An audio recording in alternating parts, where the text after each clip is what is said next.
Hello, Fantastics. It's Mr. Clintastik with my friend Uncle Plague. How you doing? What what's good, guys? Happy to be here. Hey, hey. We're here with the Avatar: The Last Airbender limited set review. I'm very excited about it. How you feeling about the set, man? Really enjoying a lot of the cool synergies and thematics they put into this.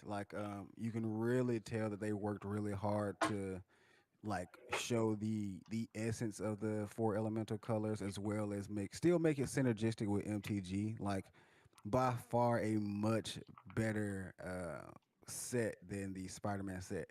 Please don't come after me. I have to agree. I read a lot of the cards and I'm just super excited about what I'm seeing. So yeah, as a reminder, this is a limited set review, so we'll be focused on draft and sealed. Hopefully, this may help you with your pre release event this weekend. I'm going to be using a rating system of 0 to 5, 0 being totally unplayable, 5 being just something, just grab it every chance you can get.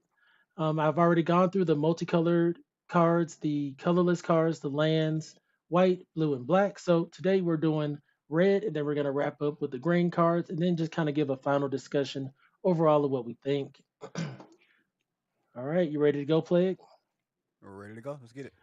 First card we got in red, The Legend of Roku. That's two generic, two red. A Mythic Enchantment Saga. Chapter 1, exile the top three cards of your library until the end of your next turn. You may play those cards. Chapter 2, add one mana of any color. In Chapter 3, exile this saga, then return it to the battlefield transformed under your control. He transforms into Avatar Roku. Hey, legendary creature Avatar, Firebending 4. Pay 8, create a 4/4 red dragon creature token with flying and firebending 4. He's a 4/4. Okay, I rock with it. The mana cost, the initial investment of 4 mana isn't too high. It's out of top 3 cards of your library, and you have to the end of your next turn to do it. I rock with that. And then it gives you a mana to work with the next turn. Cool. Little slow, but it gives you card advantage. And then gives you a very powerful creature on the back that potentially can, generate you a creature. Yeah, I think I have to agree. I don't think the initial investment is too much at all. I do think overall in limited, I would prefer to be doing something More, else. I guess it really just depends on what colors I'm pairing this with to be exact. Because overall, just until I get to that end state, I may end up losing cards. You know what I mean? Just from the exiling and until my next turn, I may play those. Like so, if I hit lands and stuff, I'm super excited about it. Cool, I can play that land and possibly play one of the spells I've gotten. But I do think that only adding one mana of any color is a bit lackluster to me. For the right? for the second chapter, I was like, okay, cool. To have Firebending 4 on the back, but only get one mana of any color on the second chapter seems a bit eh. But again, I guess it's just showing you, giving you some options in a color that probably doesn't have a lot of great draw without some sort of sacrifice. So I'm not I'm not heavy against it, but it's not as high as it could be for me. Now the backside, I feel completely different about, which makes me like this card a lot. The Firebending 4, giving me 4 mana, that's beautiful. Just swinging for a 4/4, giving me four. Now it doesn't have any sort of evasion whatsoever, so just swinging in with a 4/4 isn't always the most potent. We're right on the baseline, power and toughness wise. I spent four. I got this guy that swings for a 4/4. Even if I got to wait those 3 turns to get him. But it's But not only wait 3 turns.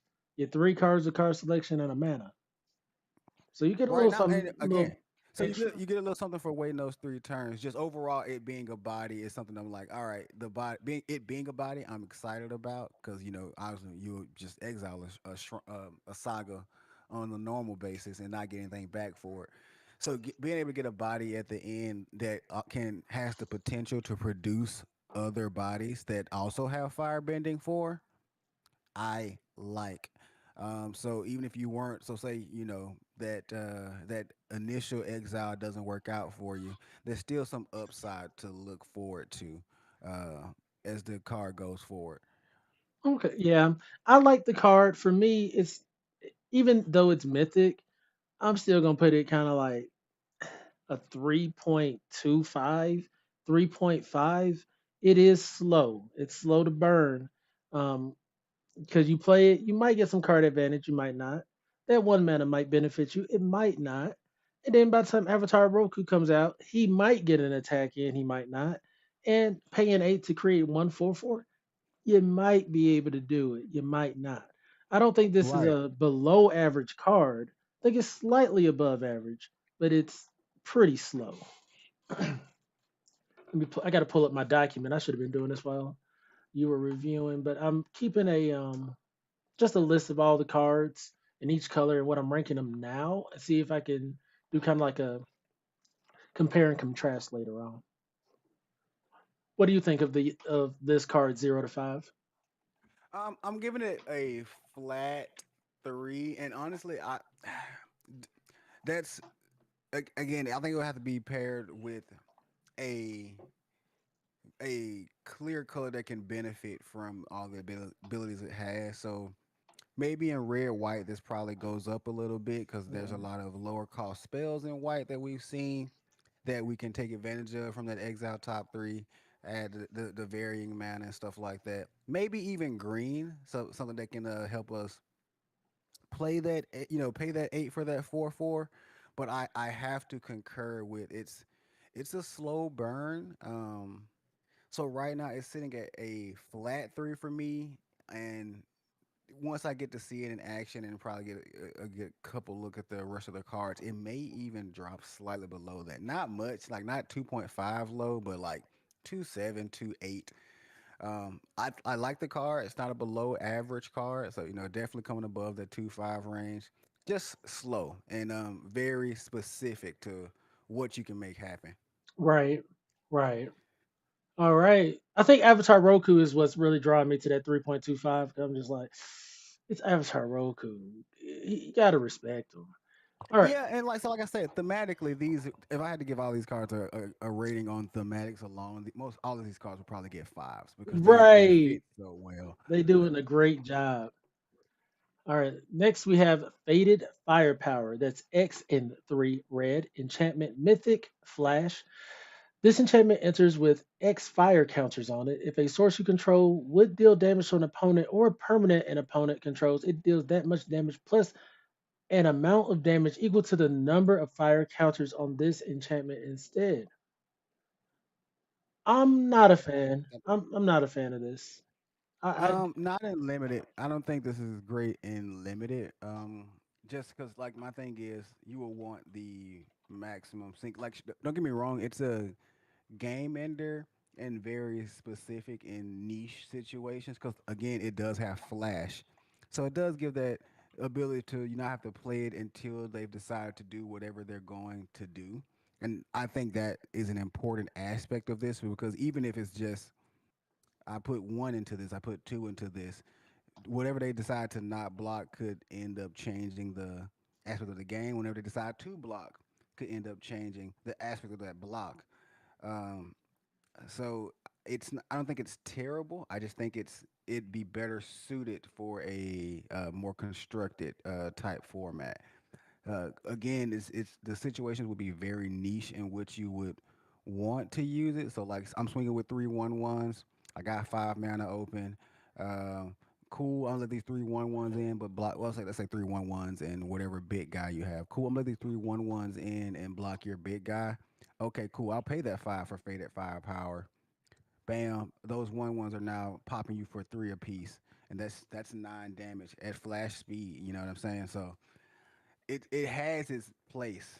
Like I see the vision, and me as being a combat trick player, it scratches a certain itch for me. I don't think it's above a three in limited, but I definitely see where it can be viable. The flash is what gets me, especially in a set that's giving you mana for attacking. And with fire bending, it don't even have to just be the mana you have. It's gonna be like, okay, cool. Well, I made 6 mana because these two guys had firebending too, or I made 5 mana because these guys had firebending, whatever. Plus whatever mana you have. You know what? The more I'm talking about it, it might get the 3 from me. Like with the firebending in this set, I think it has the potential to completely change a game around. Okay, that's Um, a good point. Like I completely forgot about the firebending for a second there, but being able to make mana on the attack means that you will almost always have more mana than you have up to flash this out. It'll probably be obviously it's a mythic, so you won't get too many of them, and it's 1 out of the 40, so it can't But go you're too willing to high. try it. I'm willing to try it for sure. And see, that's I like that you brought that up because for me, I wasn't even initially willing to try this card. I'm like, that seems a little overcosted for me. But with what you said with the firebending, it makes sense. If you can happen to firebend, let's say 4 with 3 mana Hmm. up, boom. Now all of your sources are dealing 4 extra damage. And I think that's potent. Again, like I said, we were talking about earlier. I think the color combinations are really going to matter where this becomes even more potent.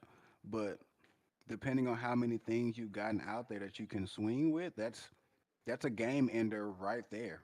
You know what I mean? I'll give it a 3 with you. I can see that, but it does need help. It does Oh need yeah, help. it's not a standalone card at all. It requires some support.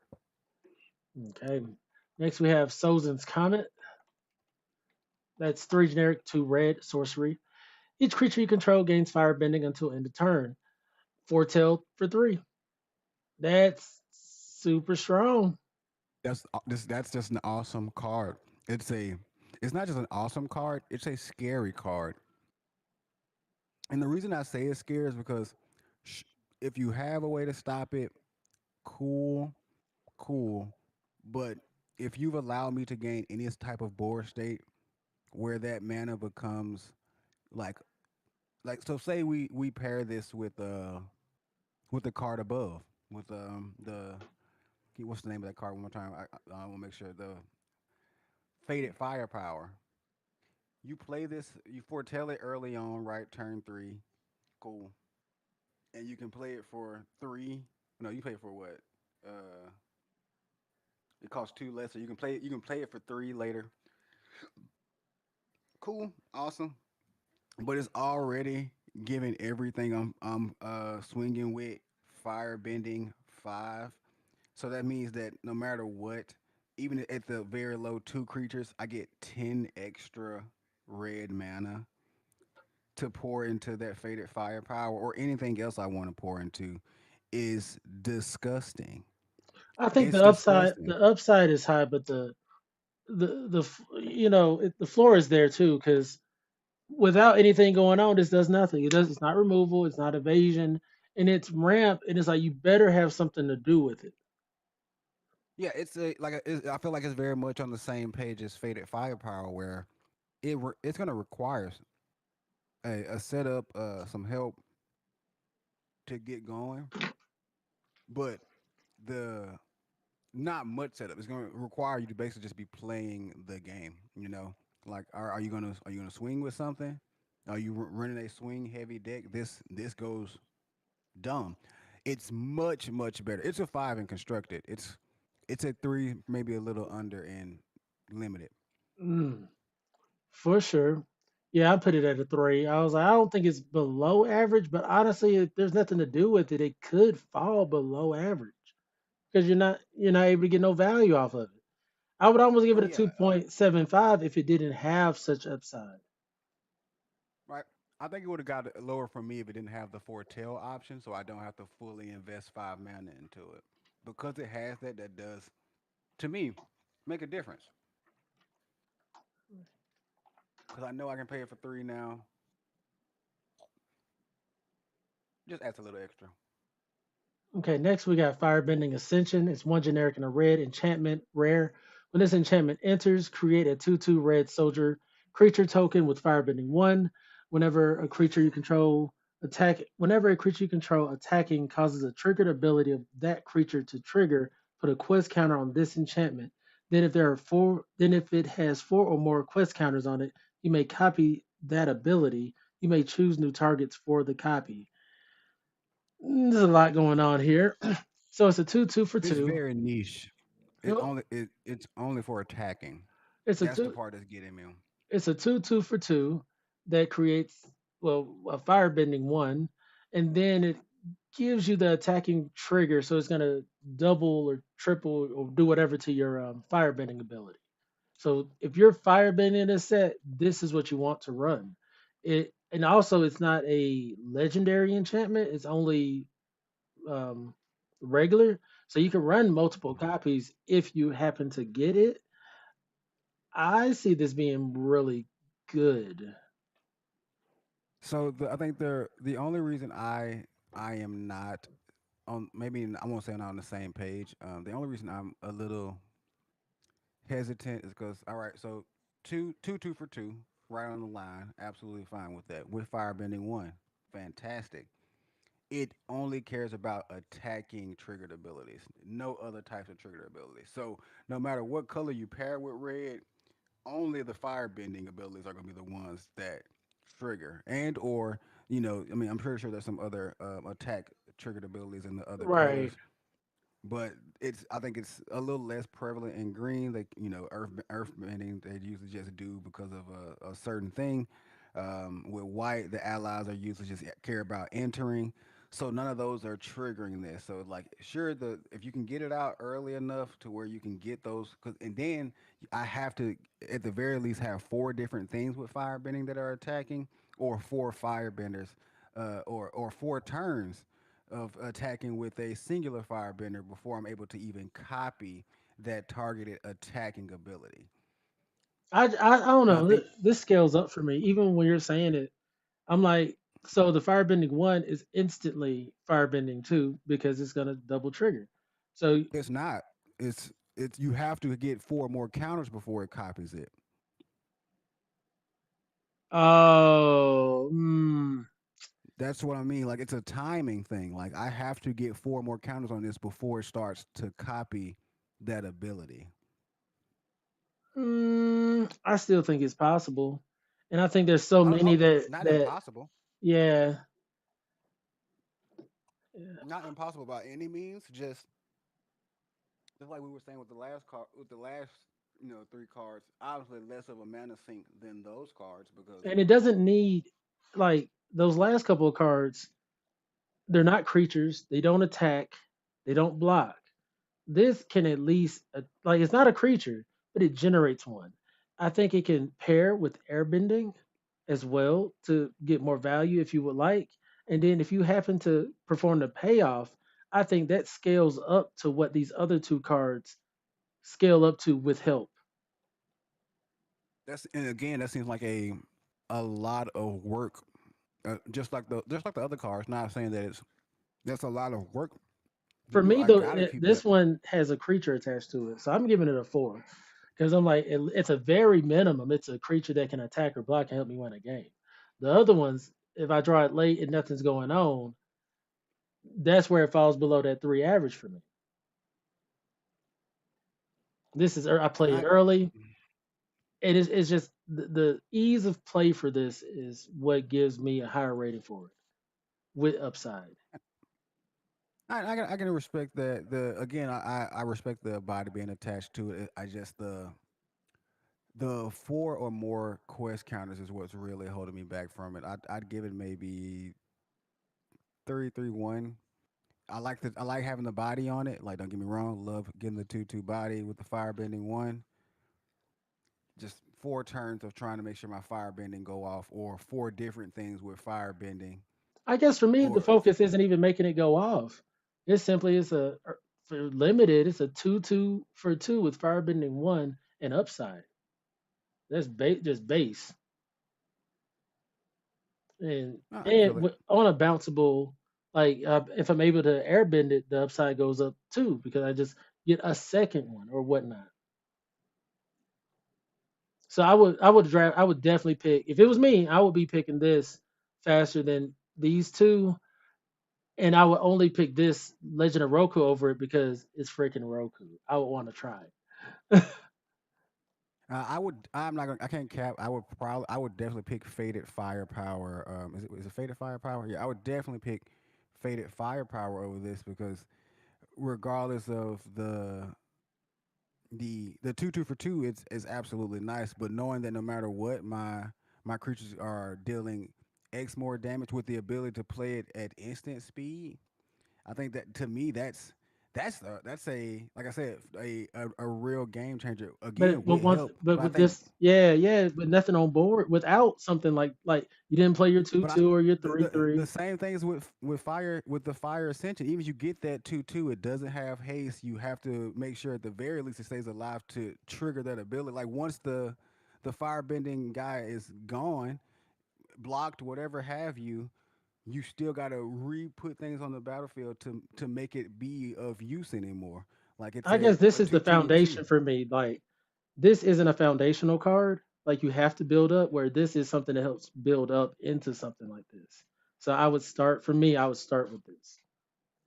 Fair, fair. All right. Next, we have Rand and Shaw, three generic and two red. Legendary Dragon, rare. Flying, Firebending 2. When Rand and Shaw enters, if you cast them and there are three or more dragon and or lessons in your graveyard, create a token that's a copy of Rand and Shaw, except it's not legendary. Pay three generic and a red. Dragons you control get 2/0 until end of turn, and this is a 4/4. A 5 mana 4/4 flying firebending 2, and you have to have a three or more three dragons or lessons in your graveyard to create a token copy of it. This goes in a very niche deck. The red blue lesson spells deck, I think, is a Mm-hmm. thing. I think it's Yeah. a thing, and if you're doing it, Red white. I believe this. I think this kind of goes a little more potent because there's. I think there's a bunch of lessons in white as well, and I think the ability to be able to again it's a very niche deck. It's not gonna get the highest of ratings for me, but in a red white deck, you have the ability to airbend this away and try and kind of take advantage of this I enter think you and could do get this multiple. in blue as well. Like red Oh blue yeah, is like I agree. the prowess non-creature deck. Mm, fair enough. Fair enough. The only reason I say white is because the ability of being able to blink it and make multiple of those Yeah, non-legendary copies of Rand and Shaw with airbend. So I can just okay, I'll airbend Rand and Shaw away when you try to kill it, and then bring back Rand and Shaw. I'm pretty sure blue has airbend as well. Let me see. Let's see. Or is it all waterbend?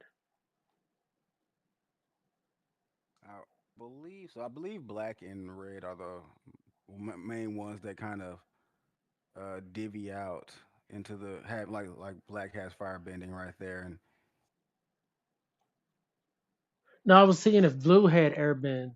I thought blue had some bounce spells and whatnot, or some flickers type deals, but they might not.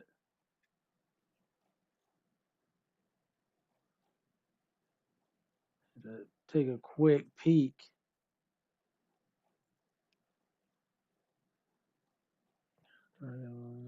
I believe there's a Maybe. multicolor spell, but I think it's also white blue if I'm not mistaken. Okay. Regardless, from what I was seeing, I thought the red blue deck was like the prowess non creature deck, which tied into the lessons. I guess there could also be a red white lessons deck, but I wouldn't know if it would. I don't know. I I have don't to think see. necessarily it'd be red white lessons per se. I just think most of the instants in sorcery in white are just naturally lessons. Okay. But yeah, what I would go for is probably the red blue using like Sokka or whatever to, or whatever things to get the non creature synergy going, and have this as a Hmm. top finisher for it. I mean, it can go in any deck, but it's not. It becomes impressive if you can trigger it. It's otherwise it's a 5 mana 4/4 with flying, which isn't bad, especially for limited. But we've been playing sets where we value like this just isn't even enough anymore. You need that upside. Well, I think it also matters too. How much flying is there in this set? Because I think that kind of will increase. Like, I don't think there's a lot of flying or reach guys in this set either. So that flying kind of holds a little more weight than it normally would. Like Right. in my personal opinion, I don't think there's a lot of outside of straight up removal. There's a lot of ways to stop the flying. I remember just scrolling through it just a little bit before we started here, and I was like, I didn't see a lot of reach or flying for that matter outside of the color red, and maybe white. Maybe there's some flying in white that could help block this, but it kind of soars over a lot of the cards here. Right. I'm gonna give it a 4.5. Yeah, I was thinking 3.5 myself. Again, maybe four, because I think it'll be much easier than I am recognizing right now to get rid of lesson cards to make sure it gets that second token copy. Right. But like you said, And with with the even with it being a flyer that does take it up in weight, and the fact that it can pump itself for 4 to, six damage is more than a quarter of your life. So and it pays for two of that four by itself. right. So For just attacking. So I'm not. I don't hate that. Yeah, probably a four in my eyes. Probably a dragon you definitely want to run. Has a lot of high upside. The floor is not too low. Like you still gotta be able to deal with it. yeah, the more we talk about it, I'm like, man, I might actually move this up. This is a card I don't know if I really want to pass because the upside is valuable. And if you pick this first, for instance, and plan for it, and you are able, like you said, to airbend it in addition, that's some synergy. Opponent's gonna have a hard time getting over. Yeah, and not only that, if you get the second copy, attacking with both just outright pays for one of them to be able to become a 6/4 instead of a 4/4. I'm giving this I'm giving it a 4.75. It goes up a little bit more. Just, especially if you can first pick it and build around it. It's nasty. All right, next we have Zal the Moonslayer. That's one generic and a red for a legendary creature, human soldier, rare, menace, non-basic lands enter tapped. Pay 7, put a conqueror counter on Zal. And as long as Zal has a conqueror counter on him, non-basic lands are mountains. He's a 2/2. You know how I've been saying every color seems to have some kind of commander staple. This is the red commander staple. Yeah, that's gonna be a commander problem for sure. Non-basic lands entering tap just off the rip, no extra is gonna be problematic. Not necessarily problematic in this set. I think there's only like seven. Yeah, No, the yeah. like there's only like no. That's like the four colorless lands and then the five dual lands, if I'm not mistaken. So it has the potential to hit, you know, in limited, but not as much so as it would in Commander. But I've been mentioning like every color seems to have a printed intentional commander staple. This is an intentional commander staple. Oh, I had to show Yeah, nah, sorry about that about the ting, but you. I ain't got a message at the exact same time. But yeah, as far as being a red 2/2 with menace, I think that's good. The rest of the text for limited is just irrelevant. I mean, they yeah, the 2 mana 2/2 with menace is just solid base stats. I'll give it a 3 off rip on that alone, and that would be about it. I Nah, think maybe two 3.2. points. Huh? I give it a 2.7. I think I'm giving it 2.75. I think I like the 2-2. You know, I take that back. I can give it a three because 2-2 a minutes is especially early on super solid to have. Mm, I'm just thinking in the lower half of the ability doesn't really matter outside of commander. right. Uh, it doesn't really cause a problem here in the limited set because you're more than likely going to have pretty much all basics. And he doesn't So synergize with anything. And that's why I put him at yeah, 3.25 because that 2/2 with menace is really good. But that's it. Like he's not an ally. He doesn't have firebending, and his ability doesn't really do much. yeah, he doesn't get any buffs or anything. I think I'm at the like he's at three with after I play with him. I'll probably revisit, but right now I'm just gonna leave him at a solid three. A great early game card to have, but this is a commander staple. But we're talking about limited, so it Yeah, I put doesn't him at really leave justice here. 3.25 because I think he's a little bit better than the average 2/2 bear. And so yeah, I'm just gonna leave him there for now and see. He's not as impressive as a lot of the other cars we've been seeing this set. The last an Agni Kai is a Yep, one yep. one generic and a red instant rare. Target creature you control fights target creature an opponent controls. If the creature the opponent controls is dealt excess damage this way, add that much red until in the turn you don't lose unspent red mana as steps and phases end. That's pretty good. It's pretty good. I don't like fight spells personally. That's just something I feel like I always just botch up. But I recognize a good fight spell when I see one. Yeah, yeah. There's just not a lot you can say that this card is dope. Depending on the creature you have fighting, you can pretty much get the mana back that you put into this. Again, another until the end of the turn, you don't lose unspent red mana, so it even adds a continuing on basically as you move into combat with your firebending creatures. It's like now I don't have to use my firebending mana on combat troops because they're not gonna be lost no matter what. So it's like remove a spell, swing with my firebending guys, get my firebending mana, use that mana whatever I want on main phase two. That's just a great card. It's just a So, regardless of sure you need a creature to fight with. So there's that, but and that's that's just why solid. I put it at 3.25 for me because I do think it's way better than like the fact that it needs help is what really limits it for me a bit. But I know it's good. Will I play it often? It just kind of depends. Like I And would definitely choose a hard removal spell over this removal spell. I think that's very true. I would definitely choose a hard removal spell over this removal spell, but again, it depends on the type of deck I'm running. I think like I said, this is one of those the upside or the ceiling is much lower than the floor. Like obviously, there's a chance. Like I'm pretty sure you're thinking you can pull this and it doesn't matter because you don't have any creatures at the time. So it's like okay, well that's just a card I can't use right now. But any sort of setup where your deck is going the not even just the way you want is doing average decently and has some guys on the field. This is a nice way to get some extra mana and then like progress further. Like it's a lot of value that comes from playing this card. What would you give it?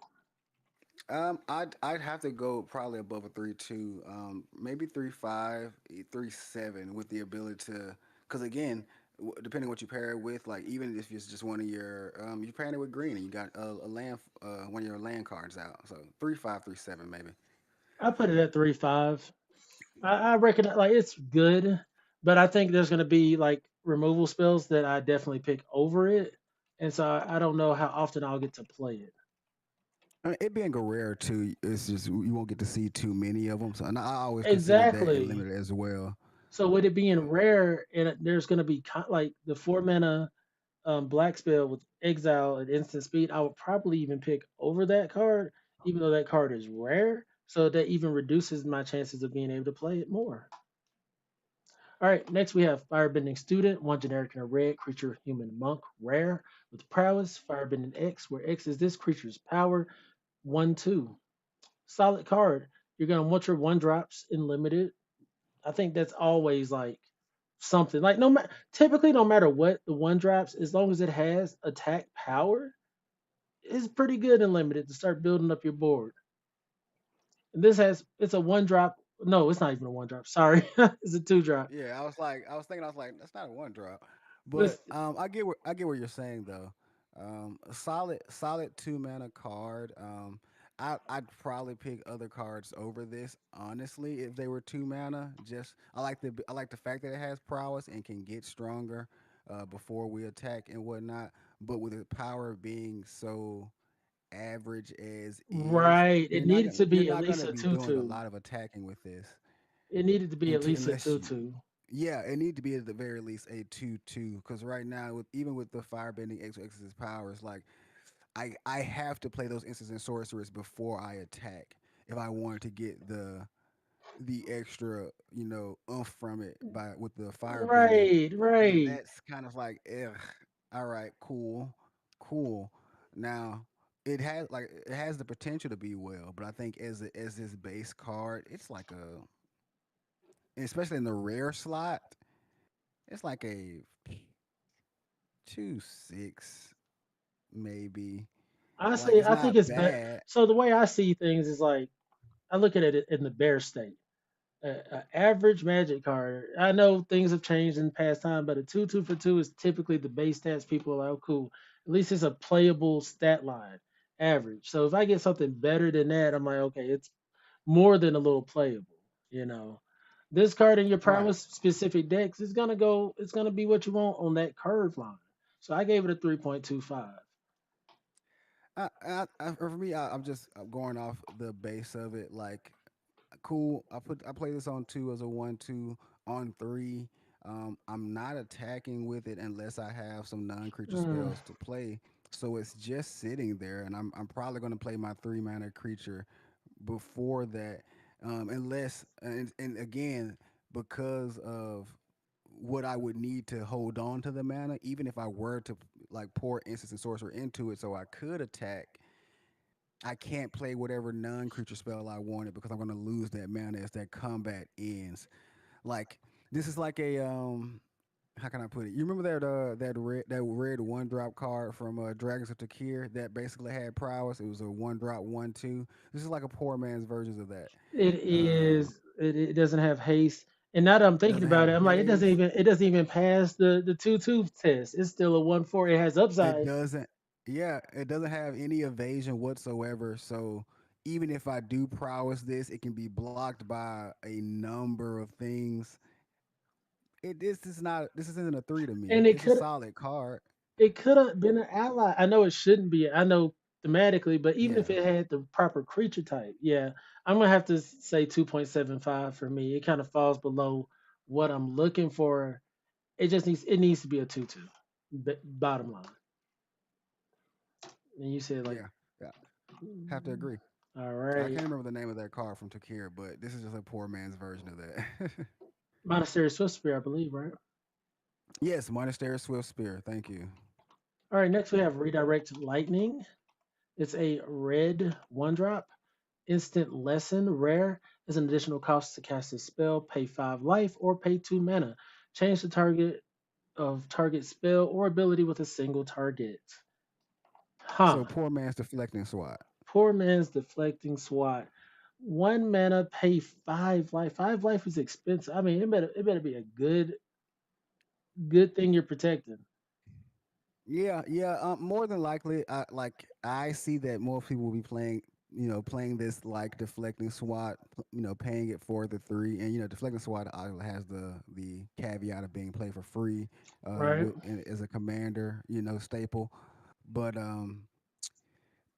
honestly, you can not in this set, but you have just much better versions of this card. Sure, paying the 5 life, maybe if you know that I got the game next turn, or I got some way to win, and I just need him to not land this spell. Sure, sure, no problem at all. But this is a full cost deflecting swat that you have to pay for, no matter what. Like, you're gonna want to pay the full 3 4, because who wants to just chunk away 5 life to change the target of a spell? Um, Mm. Well, I put it at 2, to be honest. It doesn't remove. yeah, It's not a counter spell. It falls pretty low for me, especially being in that rare slot. yes, I was gonna say being a rare too. I think this is rare probably just for thematic. Honestly, like it has to be just rare for thematics because mm, And we're thinking about it in the confines of limited. In other formats, this is yeah. going to be great. Now Oh that's yeah, in other formats, this is amazing. yeah. Don't get it twisted now, but here for limited, it's like yeah, I protect one thing. It's like having a hexproof thing. But we get hexproof cards that say, oh, give hexproof and 1 1 counter or something, or all sorts of stuff. Exactly, exactly. And again, not being a removal, not being something like that. Like, it's gonna matter what the other person's playing, how effective this card is, or how potent this card is during limited. Yeah, two is a good place for it. Next, we have wartime protesters. Three generic and a Hmm. red. Creature, human, rebel, ally. Rare. Haste. Whenever another ally you control enters, put a 1/1 counter on that creature and it gains haste until end of turn. It's a 4/4. This is a 4 for me. This is fantastic. This could even go up higher. Yeah, this is a 4.5 for me. It was one of the allies I was telling you about. Like obviously you'll have to like I feel like you'll have to to get the max benefit out of it, go into like one of those green, blue, white uh color pairs cuz you will basically lose out on a lot Well, being in red like white as a allies, right? I think that would be a yeah, place for red yeah, white allies. yeah. Red, white allies, or I mean, any of the colors that are heavily ally infested, like the green, blue, and white. So any one of those three colors. I wasn't saying you have to go into all three, but Okay. any one of those three colors really benefits from this card. Just because it's so infested with that ally creature type, and just 1/1 counter off rip for entering And haste. Oh, and haste is just disgusting. and it has And haste not only itself. right, it has haste itself, and not only that, like especially if you're going white, that makes it so that when you have to airbend your stuff away, you're not mad about it. Especially if it's an ally, because you know it's going to come back with haste. So that's just yeah, four, 5, honestly, because it being a 4 drop 4/4 with haste already means it's meeting the base stats plus some, Right. right? Like it's meeting the base stats plus some, and then it has such long game. The Like yes, the upside goes up. yeah, it does. It can't go down from there really. It's like yeah, 4 drop 4/4 with haste. Yes. Everything else you can show can I get rock better with with that. I haste. can see that being a 4 or 5. Like it's something you'd even run in multiples. It's not legendary, so you can Yes, have you run it in multiples multiples. of these on the board, and you're just gonna get even more value. I love it. Right. Obviously, it's a rare, but still, if you can get your hands on more than one copy of it, you should pick it up, like straight up. Next, we have Crescent Island Temple. It's three generic and a red, legendary enchantment shrine. Uncommon. When Crescent Island Temple enters, for each shrine you control, create a 1/1 red monk creature token with prowess. Whenever another shrine you control enters, create a 1/1 red monk creature token with prowess. I the This is like a shrine 2/5 for me. This is low for me. it's four And mana for one a lot of for no value really. yeah. So basically, it's a 4 mana for a 1/1, depending on what how many shrines you have, and assuming that you let's say you assuming you only have the Crescent Island Temple. This is a 4 drop for a 1/1, and with the possibility to give you more 1/1s with prowess, we'll give it respect where it's due, but with the possibility to possibly get more 1/1s if you have other shrines, and because these shrines are legendary, you can't have more than one anyway. I mean, more than one the same color anyway. So if you don't run into any more shrines, you're just screwed. And it will require to get actual decent value out of it, you have to like blink it a bunch of times or again be full shrines. And at the most, I think like I don't think there's a lot of shrines. There's one for I think each there's maybe color. yeah, right. So there's not a lot of shrines, so that means no matter what, you'd have to be color paired into another color, and even then, at the most, you're just getting a 4 drop for 2/1/1 red. Uh, Prowess monks, not with fire bending. Um, to me, Yeah. I it put it seems at like a one. trap. I put it at one. Like yeah, Now yeah, I do fair. think there's a shrine deck possible with a light airbending synergy, but you got to be lucky and big brain to pull it off. Honestly, I don't even think it's that, bro. Cause like my thing is like there would just be better things to use your airbending stuff on Well, I'm outside saying of if people wanted possibly to, the if they want to force it, if they want to force oh yeah, if play they wanted to shrines, force it, it's definitely possible. Like I just think it'll be bad. Like straight up, I yeah, just think like even if you were to do it, it'll just yeah, be it would be bad. like Uh, the shrines would be the lowest on the totem pole for strats. But yeah, people that like difficult tasks, if you can beat someone, even if it's one time with a shrine deck, they're gonna feel good about it. So I don't think it's impossible, But I think for me, just off the top of my head, the only way to try to pull off a, especially if you're going 5 colors, which I don't think that would even be right. I think you would have to go very specific color shrines, green, blue, maybe third color to make the shrines work. No, green, white, and another color because you really do need the airbending to flicker them. You have to have white with this for this to be dope. Now I mean green too. I think there's like a green card that cares about shrines in this set. Like I forgot the bear's It's name the from one. like let's There's one next to it too. yeah, no, I mean, but like there's like a creature card that cares about shrines in this set. It's like a bear. I can't think of his name right now. Lubao. I don't remember him from the show super heavily, just to be honest. But I did like because I was like I said I was scrolling over before we started, and there is a creature that cares about shrines, but these are more so for these are commander cards. Like I'm going to call it what it Right, is. These are right. commander heavy cards right here. I think most of the shrines are going to be commander heavy cards where they care about how many shrines you have in play where there's a multiple for you to use. So 1 to 2, one Yeah, point I put it. five I put maybe. it at one. Like I was only bringing up that I think people may try. I know I will. I'll try to do a shrine deck at least once. Fair enough. All right, next we have Zuko Exiled Prince, 3 generic and a red, legendary creature, human noble, uncommon, with firebending 3, pay 3, exile top card of your library. You may play that card this turn. He's a 4/3. So you attack with him, you get the 3 mana you need to exile the top card of your library. You may play that card this turn. You better hope it's a land.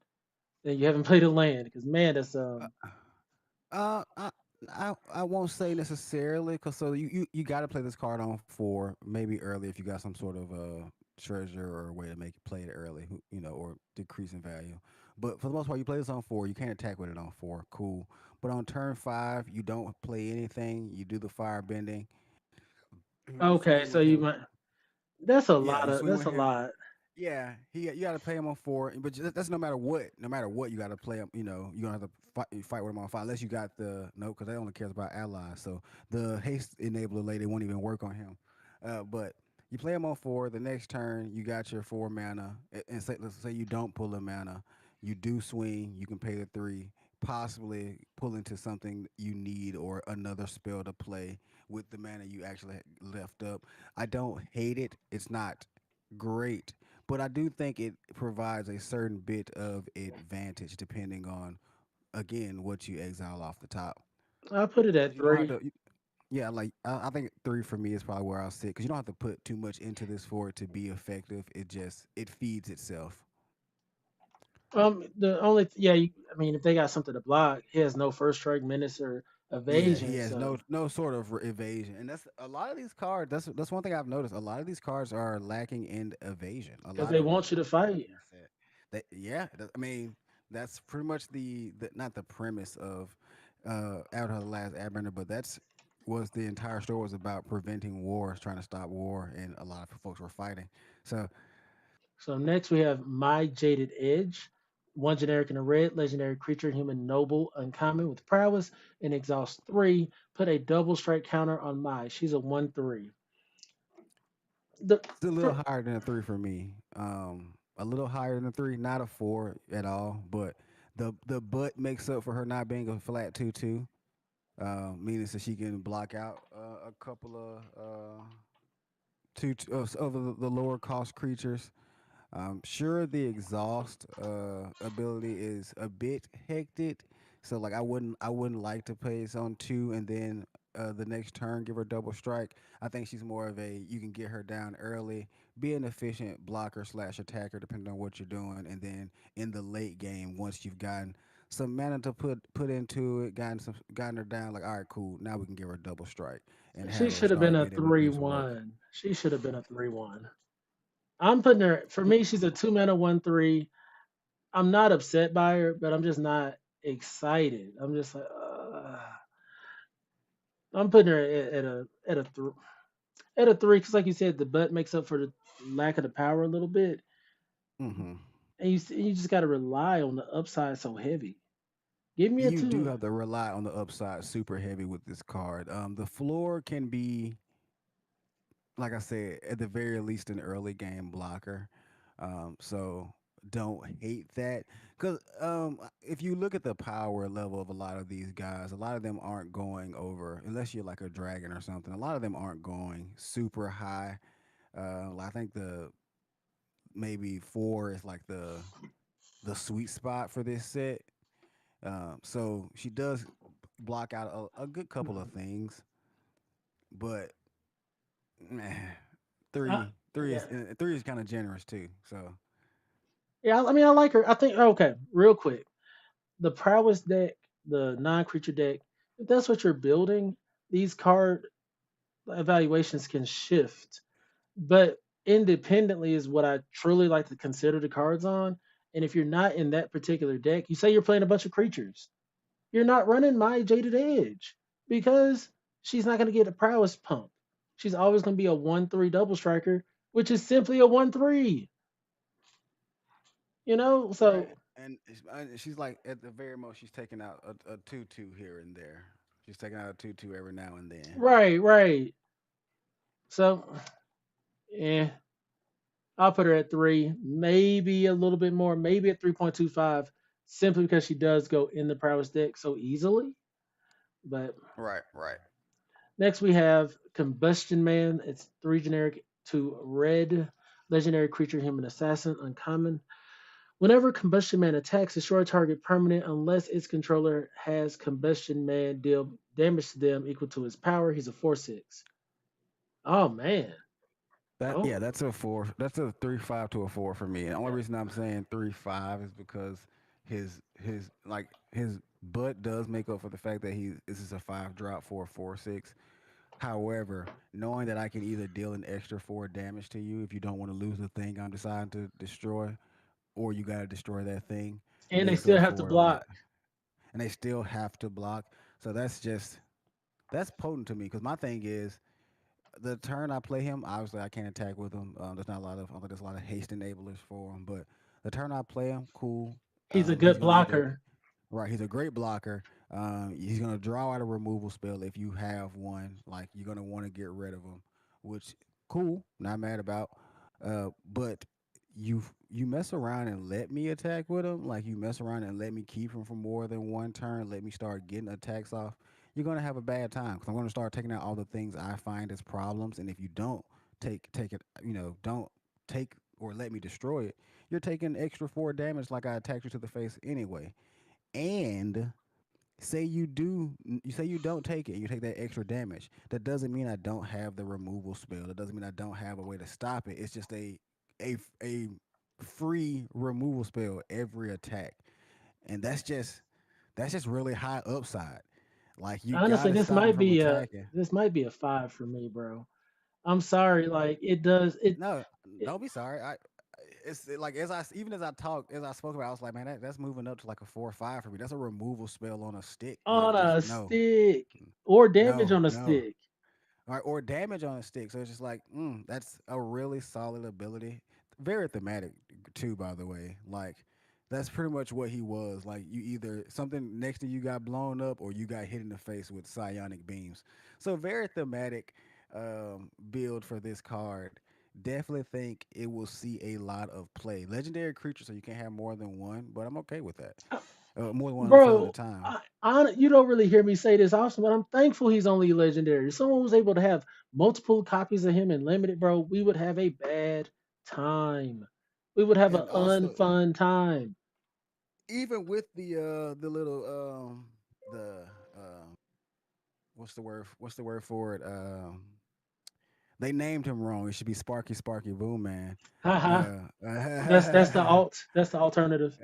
yeah, Sparky Boom Boom Man, whatever my boy Soccer used to call him. Like he should definitely be called that, but no, I completely get it. Like that's just a great card. Like I would run it immediately. Like I'm picking that. That's why I moved it to 5. I was like, I don't think I see this and like choose something else over it specifically. Like it would have to be a really good removal spell that's cheap to remove him. But at the same time, it's like I'd rather have that threat than the removal. You get what I'm saying? Right, right. So next we have Ty Lee, Artful Acrobat, 2 generic and a red legendary creature, human performer, uncommon prowess. When Tylee attacks, you may pay one. When you do, target creature can't block this turn. She's a 3/2. Tylee's a she's a 4.25 for me off the rip. I was gonna say this is in the four area for me. I'm not sure exactly on the range of what four, but this is a four for me. The prowess ability can truly make up for the two, but like literally get her right up out of that danger zone range. And she's probably one of the few cards that can take out a potential hazardous block just for attacking. Even if it's not her getting in, she can take out the block for one of your more potent guys to get in. Or So your say whole like if you team, because isn't this something you could sync multiple mana? So say you have your firebenders going. well you can't do it multiple times. You can only pay the one. Oh, You mm, can't do it multiple times. So you can only pay the one and target creature can't block because it's a trigger when she attacks. But but like for instance, so like this paired with Sparky's Boom Boom Man, like right.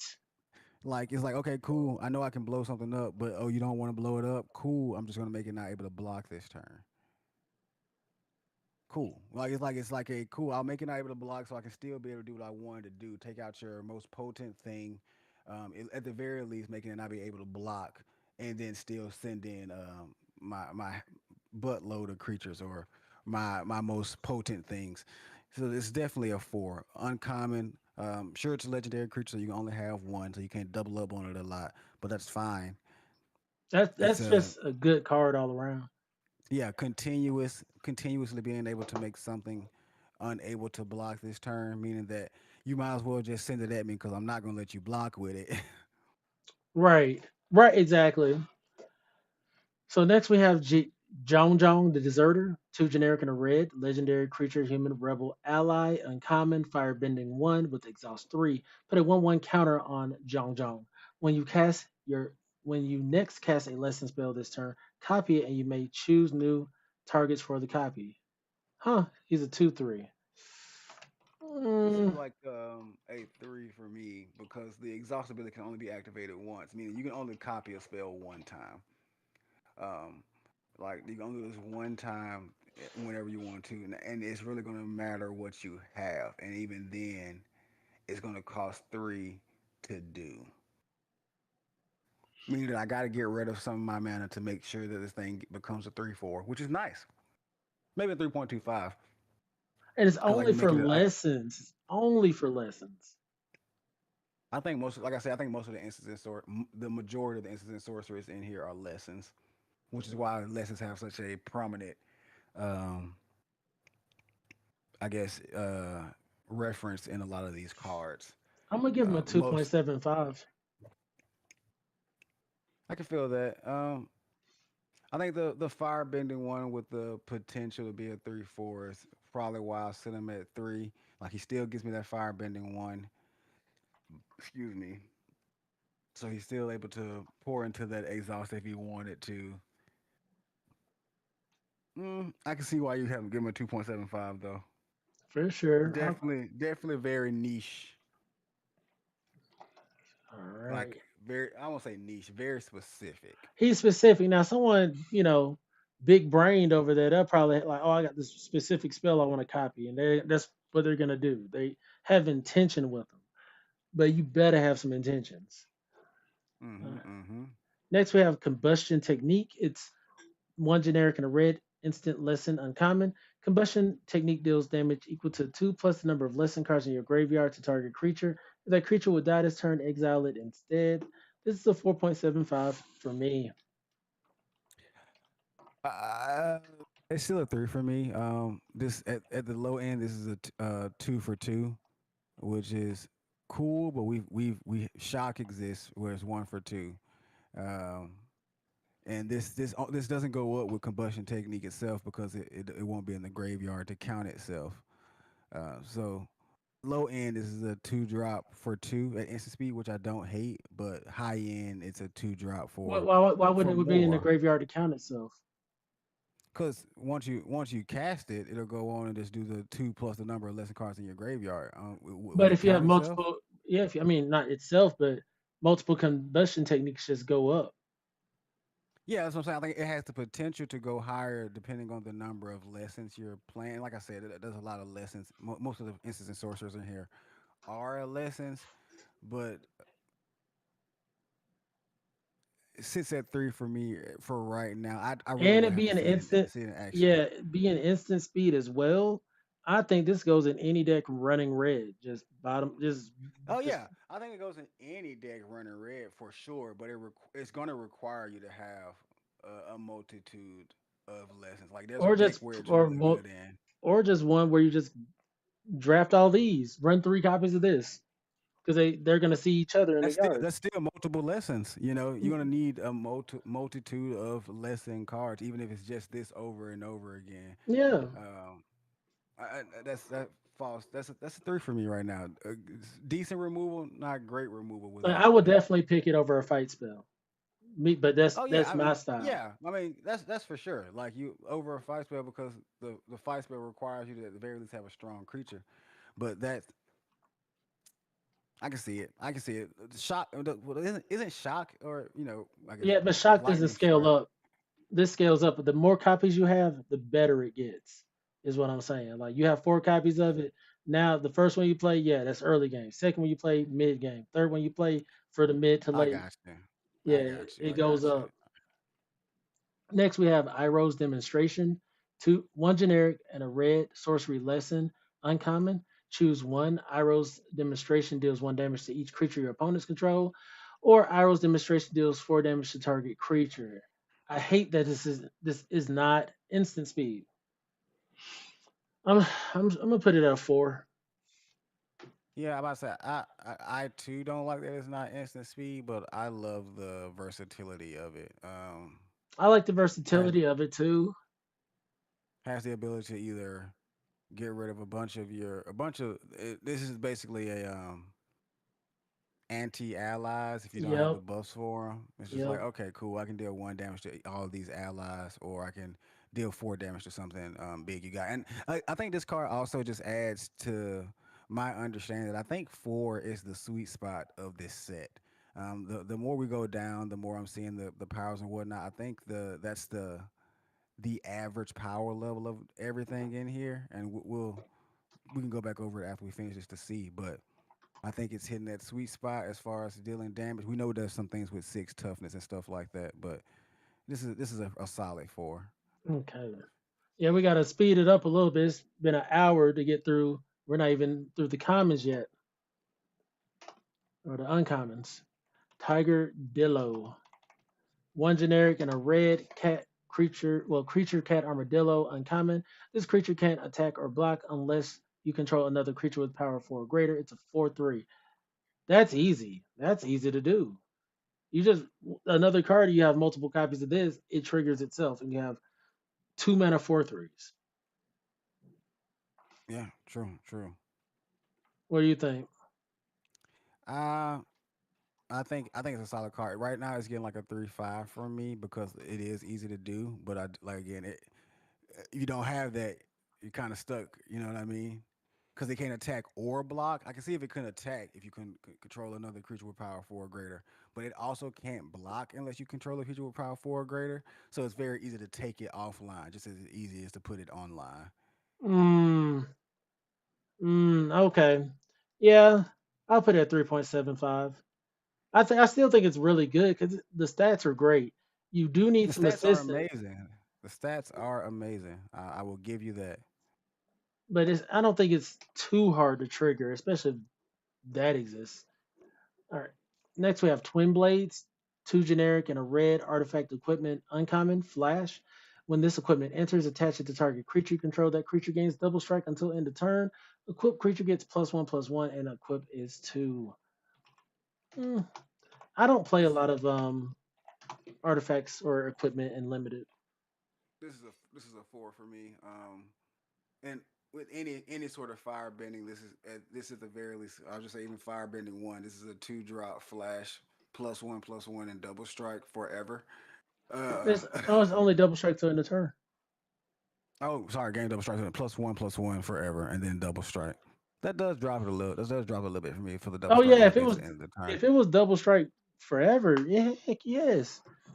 But Uh, yeah, okay. That probably becomes a three ish for and me, but it could finish a game out. You know, it could say yeah, you. and that's why it's not going lower than a three. This is a game ender slash combat trick to get rid of a potent creature that decided to block.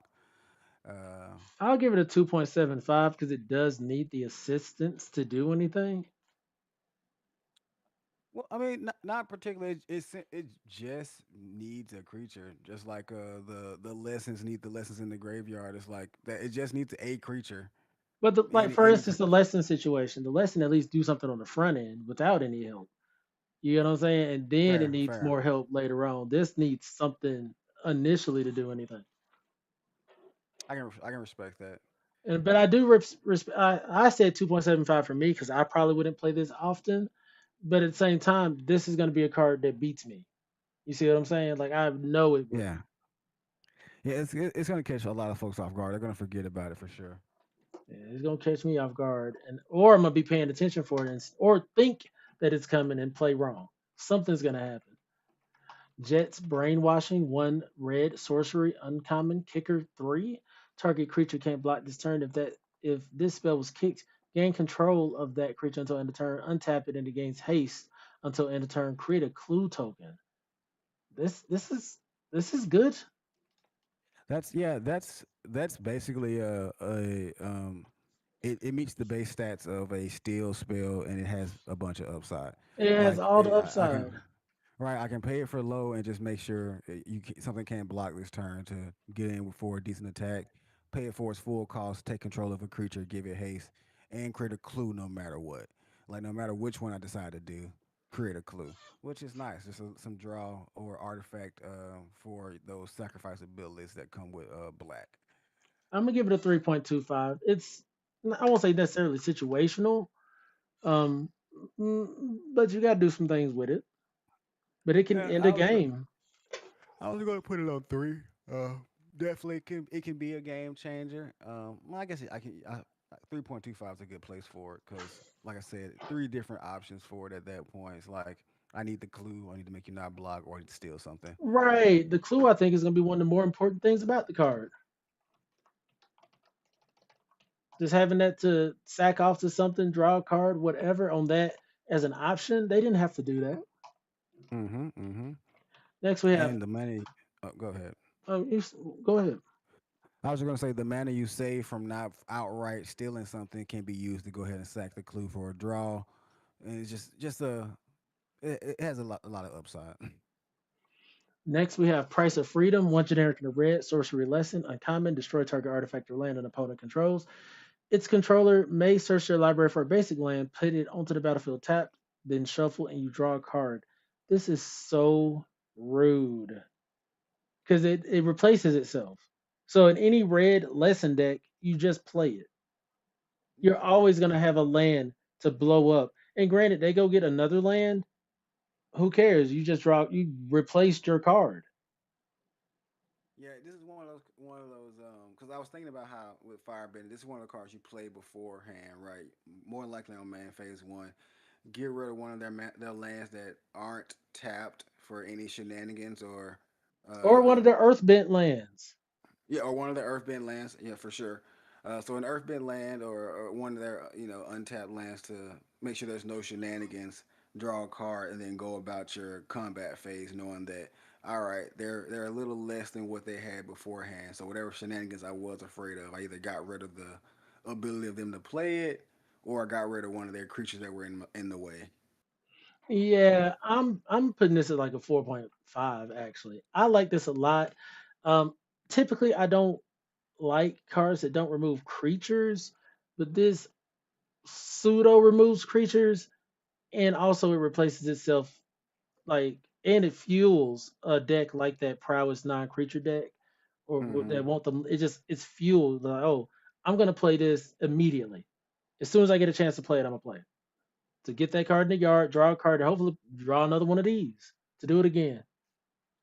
Right, I think there's some problematic vehicles too that this pretty much just gets rid of. So. What are you thinking on the rating? Um, I think 375. for me right now. for sure. Next, we have Solstice Revelations. Two generic and a red instant lesson uncommon. Exile cards from the top of your library until you exile a non-land card. You may cast that card without paying its mana cost if the spell's mana value is less than the number of mountains you control. If you don't cast that card this way, put it in your hand. Flashback for 6. This is awesome. This is awesome because you get to draw the card no matter what. Right. You get to draw the card no matter what. Now, mind you, three mana for just a regular draw card will be a little lackluster because three is usually what draw two. Yeah. But with the upside of being able to cast whatever it is for free, depending on how many mountains you control, yeah, that's awesome. That's And awesome. and and it's instant speed. And I think the fact that it's not a certain amount of cards, but until you reach a non-land card, so it's like it's impossible to whiff. You know what I mean? It's like no matter what, you're getting some gas. I'm gonna give it a 3.25.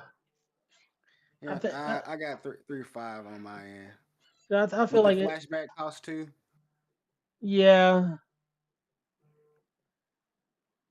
Yeah, I'm still gonna keep it at 3.25. I feel like it's not removal. It's definitely card advantage and potential free plays. In the right deck, it's gonna go crazy. Actually, no, it's gonna go crazy in any deck, I do believe. But it goes Yeah, better in decks that have those mountains as well. Like right. we'll see. And it pairs with the guy that turns all your non-basics to mountains, or all non-basic spells are mountains. Oh, So if you right, did have some non-basic spells for whatever you were splashing, he can help out with that at the later end. right. All right. Next we have the Cave of Two Lovers. It's a saga uncommon enchantment. Three generic and a red. Chapter one, create two 1/1 white ally creature tokens. Chapter two, search your library for a mountain or cave, reveal it, put it in your hand, shuffle. Chapter three, Earthbend 3. I rock with it. I rock with it. I need to go back and figure out the thematic of the thematic reason this exists because I don't recall. But yeah, I'm loving it. It's Well, what it's the man and the woman, from the two different tribes, and they would oftentimes go yeah. meet in the tunnel or whatever. Yeah, And I remember them meeting at yeah, they had a wall between them or something, right? well, their families just didn't want them to visit each like be together, so they would go into the tunnels, and I think they got lost, and then the badger moles escorted them out. Gotcha. Okay, yeah, I remember now. Yeah, I'm loving this card honestly. Being able to, it's a what 4 drop at the very least, two white 2/1/1s and a 3/3. Um, Obviously over time, well 2/1/1s, a 3/3, and a land for 4 mana. That's nothing but upside there. Obviously, on the first turn still gets you 2 bodies, so yeah, yeah. This is probably a 3.75 Mm, for me. I can give it that too, because allies are going to be super strong regardless. Now, I know we discussed how allies aren't necessarily a red archetype, but red white allies could be a thing. It just might not be as strong as white green. Yeah, yeah, and I think that's like a fair assessment to say. There's more synergy in the white green for the allied tokens. However, there's red does care about having creatures in general. So Yeah, that's what it cares about. But not specifically allies, just not creatures. specifically allies, just creatures in general. So you can still get some benefit from it. Next, we have War Balloon, two generic and a red artifact vehicle, uncommon flying. Pay one generic, put a fire counter on this vehicle. You can do it multiple times a turn. And as long as this vehicle has three or more fire counters on it, it's an artifact creature in a 4/3. I'm not a big fan of vehicles in limited. I'm not. But I I, am not either. This is nice though, because yes, it animates itself. yeah, and this really shines with fire bending because you'll get free mana to basically put fire counters on because you can do this at instant speed. So it's really one of those. They might just forget you can animate this guy at instant speed. You know what I mean? Like Right. as long as you got the 3 mana available, it's just ping ping ping. block with a I'm four actually gonna three. put this at a 4. I was gonna put it at a Yeah, 3.5, but I think I'm gonna put it at a 4. the flying is what's giving it a four for me. Again, we've been going through this set a good little bit, and there's not a lot of evasion and not a lot of reach and stuff to stop the evasion that is here. So that flying could be problematic over time. I honestly, I'm gotta go up a little bit more, 4.5, bro. This is not bad. It avoids a lot of removal until you want to put it at risk. Exactly, exactly. I think that's one of the big things about it too. You can just crew it instead of making Right. the creature outright, and then say, all right, cool, ping, ping, ping. I need to attack, but I don't want to give away any of my creatures because I need to swing with everything. What are you rating it? I think I'm going to sit at four for now. It was a 3.75 until I thought about the flying. For sure. Next, we have Fire Nation attacks. That's four generic and a red instant. Uncommon. Create two red soldier creature tokens with firebending one, and it has flashback eight and a red. Hmm. 5 mana, instant speed, 2 2. I like it. It's kind of expensive, but I can see it being better than average because you can just generate two creatures at instant speed and flashback this later. Yeah, this is a fire bending heavy card.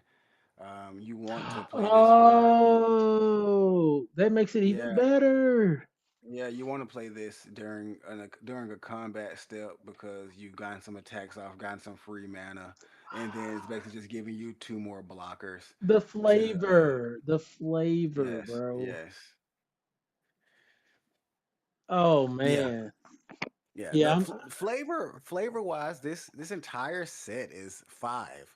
Like flavor and thematic wise, this entire set is five, straight up and down the middle. All right. Well, So I'm gonna rate this right now just like a 3.25, but I think it could go up.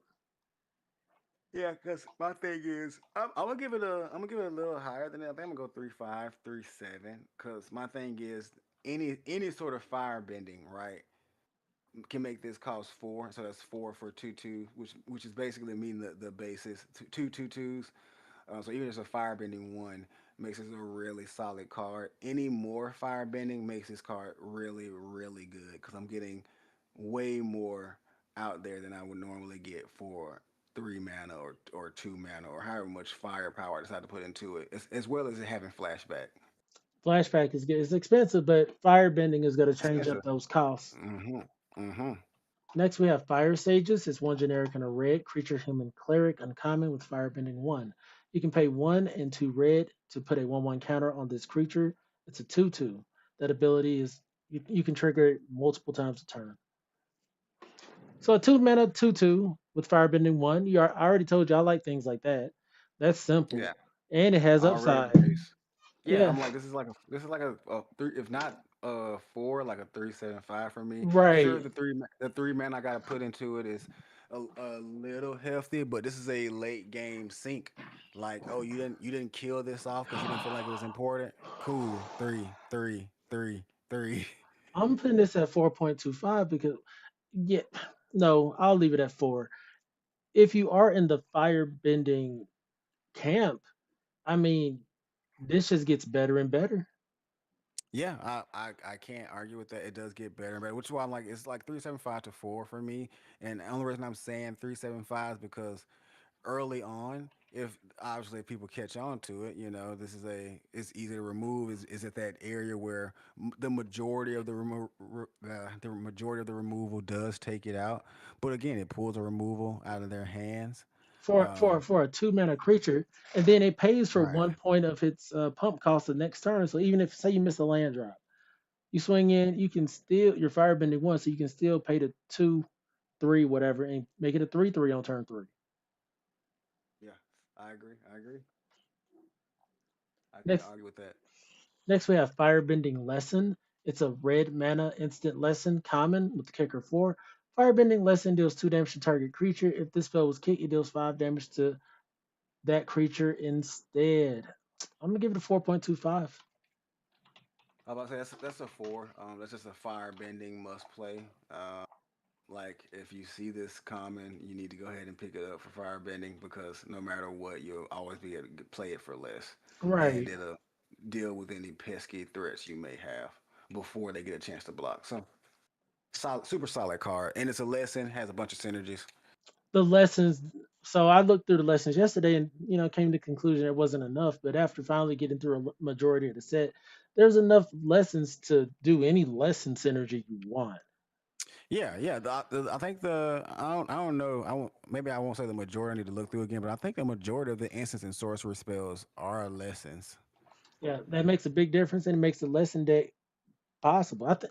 Like the only deck I just see being hard to put together is shrines. Like that seems to be something just like but that's a Uh, challenge that limited players take on. It's like, well, yeah, I think shrines were put in for the commander players. Like oh shrines were definitely. included for the commander players, not But I necessarily remember when to shrines like limited. but shrines got played in the other format, limited format when they got released. Like and they were Yeah, actually really yeah, but good. there were they were the shrines that had abilities that were more congruent with what was going on, and they had like that five color shrine out as well. Like there Eh, was a mm, payoff for it. There was a payoff for true. having the shrine. I think there's only the green shrine guy right now, as far as I remember. I'll look through later and make sure. Hmm. Well, going on next is Porcupine. It's two generic and a red creature. Porcupine. I love some of these creature types. It's a common. Whenever you cast a non-creature spell, put a 1/1 counter on this creature. It's a 2/2. You want this for your non-creature deck. There's Yeah, definitely a beautiful. non-creature lesson-oriented deck, and this is what you want. Yeah, this is a this is gonna go in your prowess, like you said, red blue bills. Where they're really focused on playing a lot of non-creature spells to get everyone higher and uh, that increase power and toughness. I'm Not gonna a give him a bad card. 3.5. 3 drop 2/2. I'm gonna give him a three. Because he has the potential to go up, but as a 3 drop 2/2, his base is lacking just a little bit, and I he's would not giving you any extra mana to pop him up. You really just gotta hard cast your stuff to make him if better. if those other creatures that were prowess instead said put 1/1 counters on them, they would have got a whole number up. Like if they were a Yeah, three, I would have moved them up to 4. So that's yeah. why I moved this up. The only reason I say that because to me he's like that otter from Bloomborough. That was the exact same cost, exact same power and toughness. Has a lot of potential to be crazy, but more often than not gets snuffed out before it happens. Definitely gonna And seek some removal in it because the upside was too great yeah, so that's why I'm gonna keep him at three for right now. for sure. Next we have Fire Nation Raider, three generic and a red creature, human soldier, common with raid. When this creature enters, if you attack this turn, create a clue token. He's a 4/2. I'm gonna give him a 3. He's not bad. Not bad at all. And again, just 275 for me. But's too small. I like the power. Power is there, but again, 4 mana sync that can really be dropped by a 1 mana card. That obviously, again, it's pulling removal out. I know that's a Yeah, that's a factor in good these point. games, and you have to attack to get the clue. So it's like if I don't have a viable attack, he doesn't get to do that over and over again. It's only when he enters. Right. I gotta go 275 there. Yeah, and I guess I do lean like I like a game to end, so I have a bias Mhm. towards creatures that have higher power. Like even if this was a 4/1, I would still be in that camp because all I got to do is remove your thing, and now I'm still dealing heavy damage to you. I feel. So that's just a personal bias of mine. Like I'd rather have a 4/1 than a 1/4. All I right. can respect that. Next we have Treetop Freedom Fighters. Uh, two generic and a red creature human rebel ally common with haste. When this creature enters, create a 1/1 white ally creature token. It's a 2/1. So creates comes in with two bodies. Can pair well with airbending and also an ally. Yeah, pairs really well in the ally synergies. Basically giving you a 2 for 1 on the allies dropping for things that care about allies entering the battlefield. Not a bad card. Like 3/2, 3/5, somewhere in that range for me. The 2/1 with haste does make it really nice, but on turn three, you're more than likely gonna have viable blockers for him. So he's not necessarily getting in for attack anytime soon, but he is giving you two bodies, which is Right. you can't argue with. Yeah, that's significant. I gave him a 3-5. Next, we have the Fire Nation Cadets. One red mana creature, human soldier, common. This creature has firebending 2 as long as there's a lesson in your graveyard. And pay 2. This creature gets 1/0 until end of turn. It's a 1/2. This is the one mana card I was referring to earlier. What up, man? Ian. Can't even talk. Man, Ian. Thanks for pulling up. Hope you're enjoying the stream from YouTube. But yeah, this is the one mana card I was suggesting earlier. This is what you want to have in your red deck. Just one mana, one, Yeah, two. If you straight happen to up. get that lesson in your yard, he has firebending too that he can use to pump himself with. Like this is a one of those get started early on trying to get as much damage in as you can. Especially because if you have like a 1 or 2 drop removal on your turn two. All right, play him turn one. He plays something to block with, depending on what it is. Okay, cool. We dropped that removal spell, so now he's already giving us 2 mana to start pumping into himself to continuously throw that two out there. And the way I see them too is like, say you play Fire Nation Cadets, they play their thing.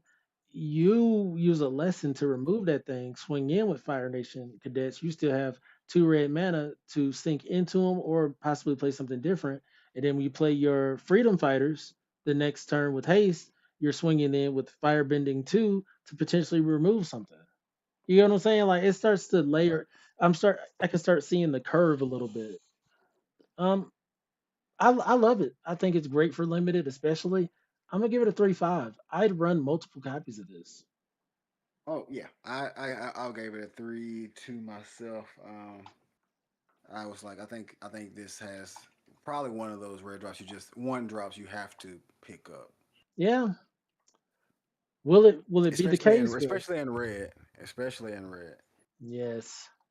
Next we have Boomy Bash. That's 3 generic and a red sorcery common.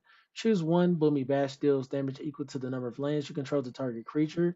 Destroy target land, creature, or non-basic land. Oh, this is good. Yes, We yes. see this every season pretty much in limited.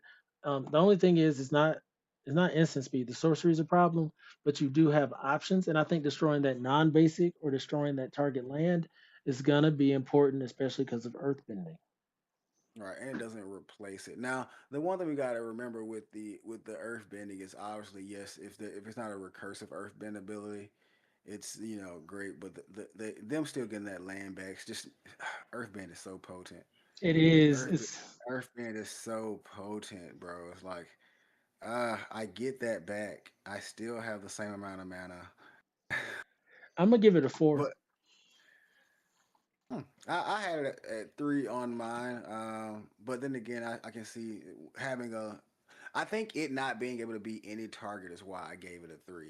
Like it absolutely has to be a creature or a land creature or a non-basic land, and the first part not being able to target the face is why I'm giving it a 3. It's like, Uh, a lot of the removal don't target the face. I just like this yeah, scales yeah, up. yeah. So yeah, it definitely. I think it's probably one of the better removal pieces in red. So All right, you got me there. let's see. 1 second. All right. Next we have Cunning Maneuver. One generic and a red instant common. Target creature gets +3/+1 until end of turn, and create a clue token. They're giving us like a lot of free clues. Yeah, there's a lot of sacrifice abilities for artifacts in the preferred color pair, which is black. There's a lot of sacrifice target permanent or sacrifice target artifact or creature do a thing. So I think that's where the clue tokens are coming in. Plus, there's a lot of Uh, just thematic wise, there's a lot of things that were just mystery or finding out about things. So Mm, I, I I, just I get why those are coming. I I like put this it card though. yeah, I put it at 2.75. I can see that. I can see that. What you thinking? 275, three. Low, really low cost can get paid for almost free in firebending. Um, and so you can pair it with something else. Like I like to think that any creature with a firebending one or two, this pairs well with the sword. It's like I'll get +3/+1 and for and double strike. You know what I'm saying? Like it really, like I say, it needs help or whatnot, but I can see it being paired with various things in a attack heavy deck Okay, yeah, I like it. I wish I had trample or hexproof or indestructible. or Eh, any type of evasion or something that helped out. But but we get what so we I guess get. 275 is probably better there. You're right, just for the lack of evasion, like it doesn't increase the butt too much. Hmm. So next we have Yuyan Archers. It's one generic and a red creature, human archer. Common reach. When this creature enters, you may discard a card. If you do, draw a card. It's a 3/1. For me, bro, just automatic. It's a 4. I'm running as many of these as I can get my hands on. It's reach. It's a 3/1 body. So at the very minimum, I'm gonna be throwing it at somebody unless they have 4 toughness. And I get to cycle through my deck a little bit. Yeah. So if I have multiples of these and I don't even need another one, I mean, I'm just gonna toss that in the yard, get something else. I can And respect that. that's why I said my rating on 2/2 bears is kind of skewed towards power instead of defense. Because even though this is a 3/1, I'm li- which is four, four total, number wise. Versus same as a bear, it's weak defense wise. Yeah, I think it's definitely above a three for me. Anytime I'm able to pitch and draw, I'm pleased with the card because again, it a body that allows me some sort of card advantage to a certain degree. Even if I gotta discard a card, I may have something I just don't need. So maybe a 3/5 for me. Okay. Make sure I'm keeping a note. Well, keeping notes on all the cards so we can see how we feel later on in the set. I'm hoping to draft it as much as humanly possible. But yeah, this will be a card, even though, especially since it's common, this is something I know I can see often and kind of rely on. That's why I gave it a 4. It's a good ability, good stats for me on a common card. Fair, fair. All right, next we have Deserter's Disciple. It's one generic and a red creature, human, rebel ally. Common. Tap another target creature you control with power to or less. Can't be blocked this turn. It's a 2/2. This is another 4 for me, bro. I This know is a it's yeah, this is a four for me. This ability is basically taking one of your lower cost guys with high fire bending and making sure you get that fire bending with no losses. Uh, in addition, I've had a set where I had an ability like this combined with the ability to pump the creature once was deemed unblockable. yes, that's what I was thinking. Like it's one of those get in, get some extra mana, and now that it's getting in and giving you that extra mana, do the thing. Like do whatever the thing is that you wanted to do with it beforehand. So whether that is play the blades, give it double strike, play the card that gives it +3/+1. Any of those abilities are like it's gonna pair well with firebending, super heavy. Other things as well, but just seeing off rip is gonna pair with firebending incredibly well. I think so too. And you're probably gonna 2 mana 2/2, so it passes the bear test off rip, and then I mean, so you have two of these, you can make the other one unblockable. It's unblockable is strong. It's just a strong ability. All right. Next we have how to start a riot. Two generic and a red instant lesson common target creature gains menace until end of turn. Creatures target player control gets 2/0 until end of turn. Huh? That's a four. That's a four. Probably higher, honestly. What Oh, like so target. So I was thinking target opponent. I No, you got can you. target yourself. All your creatures get +2, +0. Give one of them menace. And honestly, because you can do that at instant speed, you can do it after whatever you've given unblockable that turn. Let it get in, and then give it +2 0. And then everything is getting +2 0, obviously. So depending on whatever else you swing with, that topple on top of fire bending. That's yeah. That's a nice card. Right, right. I agree with you. I wouldn't put it at 4 off top for me. I'm going to give it a 3.5, just slightly lower because it does need the help, but it immediately kind of goes to 4.75 as soon as your board is like 3 creatures Hmm. plus. You know, as soon as that board hits 3 creatures plus, this is disgusting. Even 2 creatures, I mean, it's good. So you said a 4 on it? I'm giving it a 4. It's one I'd play a lot. Again, it being instant speed and if with fire bending, it can cost so much less. Next up, we got Lightning Strike. Good old tried and true. One generic and a red instant common. Lightning Strike deals 3 damage to any target. I'm going with the 4.5. It's Lightning Yeah, Strike. I'm like, yeah, well, wasn't even going to even take long 4.55. This is going to be the targeted removal piece you pick up. Yeah, yeah. And next we have Mongoose Lizard. It's 4 generic, 2 red creature Mongoose Lizard. Common. Menace. When this creature enters, it deals 1 damage to any target. You can mountain cycle it, and it's a 5/6. That's weak. 1 damage to any target is weak. Yeah, and for a 5/6, that I mean, it has menace, so I guess that's kind of cool. Meaning that like even if it gets blocked by two creatures, it's got a pretty nice backside to make it so that it still survives, and you can cycle it for a mountain. I'm putting it at 2.75.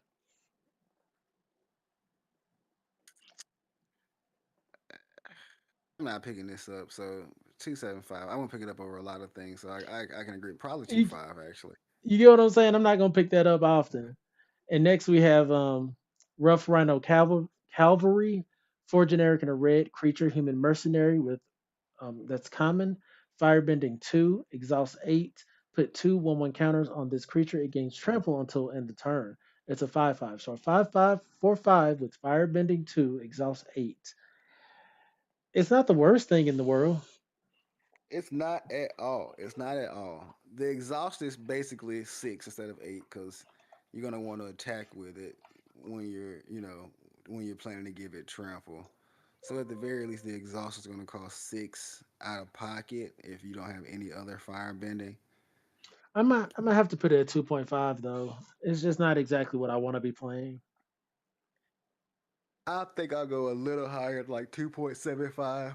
It is probably one of the higher powered creatures in the set.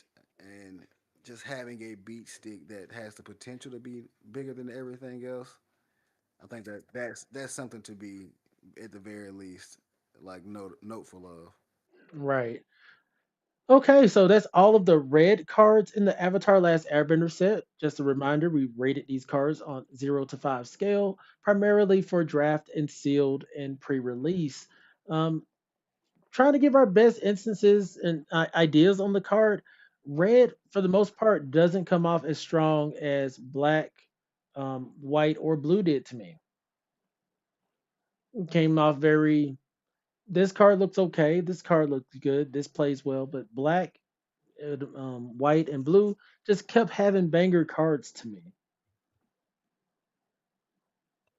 Yeah, and like I said, I think red would be heavily carried by the its black counterparts. Truly. Because I think Combustion Man was really the highest rated card we gave. Yeah, Combustion Man was fantastic. That was the one card from Red that I was like, no matter what, if I see Combustion Man, I'm picking Combustion Man up.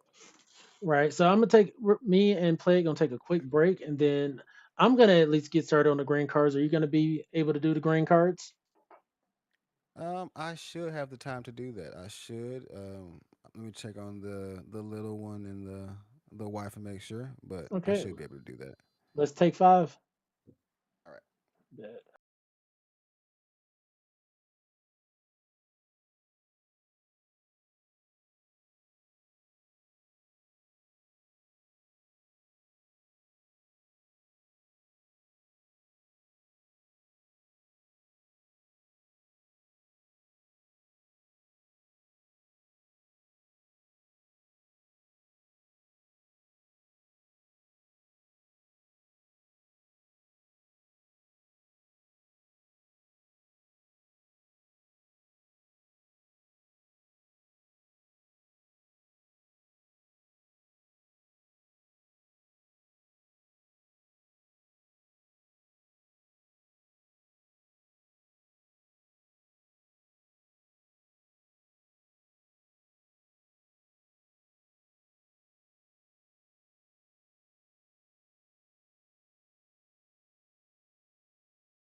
All right, I'm is back.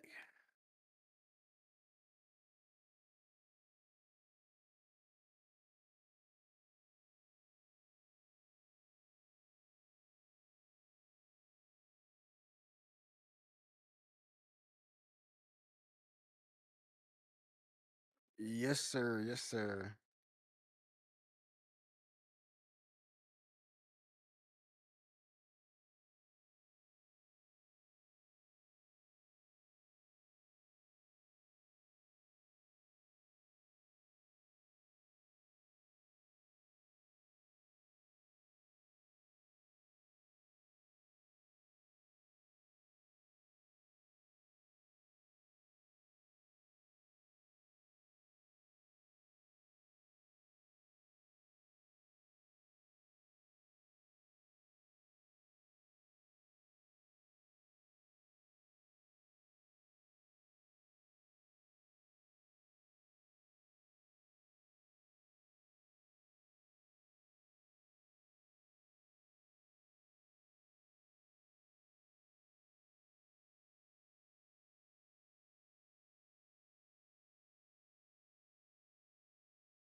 Heyo, hello, fantastic. It's Mr. Clintastik with my friend here, Uncle Plague. Yo, yo, yo. Yes, sir. We're here with the Avatar: The Last Airbender set releasing with MTG, and yeah, we're doing a limited set review focused on draft and sealed, preparing for the pre-release weekend. We've already reviewed most of the cards in the set, colorless, um, colorless, multicolored, red, black, white, and blue. So now we're moving on to the green cards. So, like I said, this is a limited set review. We're rating the cards on a 0 to 5 scale and preparing for the events this weekend. You have anything to say, Uncle Plague? Loving the set so far. Thematically, I'm just so pleased. I'm ready to go draft. Honestly. Me too. I think this is the most excited I've been for a set in a long time to actually go physically and draft. So, yeah, let's get to it. I'm going to move my face to the left side of the screen because we've gotten to the other side of Mythic Spoiler. Shout out to mythicspoiler.com. They're the location of the cards you see on the screen here. If you want to go check them out, they're a great resource. All right, The Legend of Kyoshi is a 4 mana, 4 generic, 2 green saga, mythic. Chapter 1, draw cards equal to the greatest power among creatures you control. Chapter 2, Earthbend X, where X is the number of cards in your hand. That land becomes an island in addition to its other types. And then you can exile this saga, return it to the battlefield, transform under your control as a 5/4 Avatar Kyoshi. Lands you control have trample and hexproof. Ooh, ooh, and then you can tap her, add X men of any color where X is the greatest power among creatures you control. This Oh yeah, this is yeah, getting played. This is gonna be played. It, yes, yeah, yes. This is almost a five for me off rip. I'm not gonna lie to you. The only reason it's not going to be a straight up five for me is because it does require me to have a decently powerful creature to pop off. So right now it's a four, five.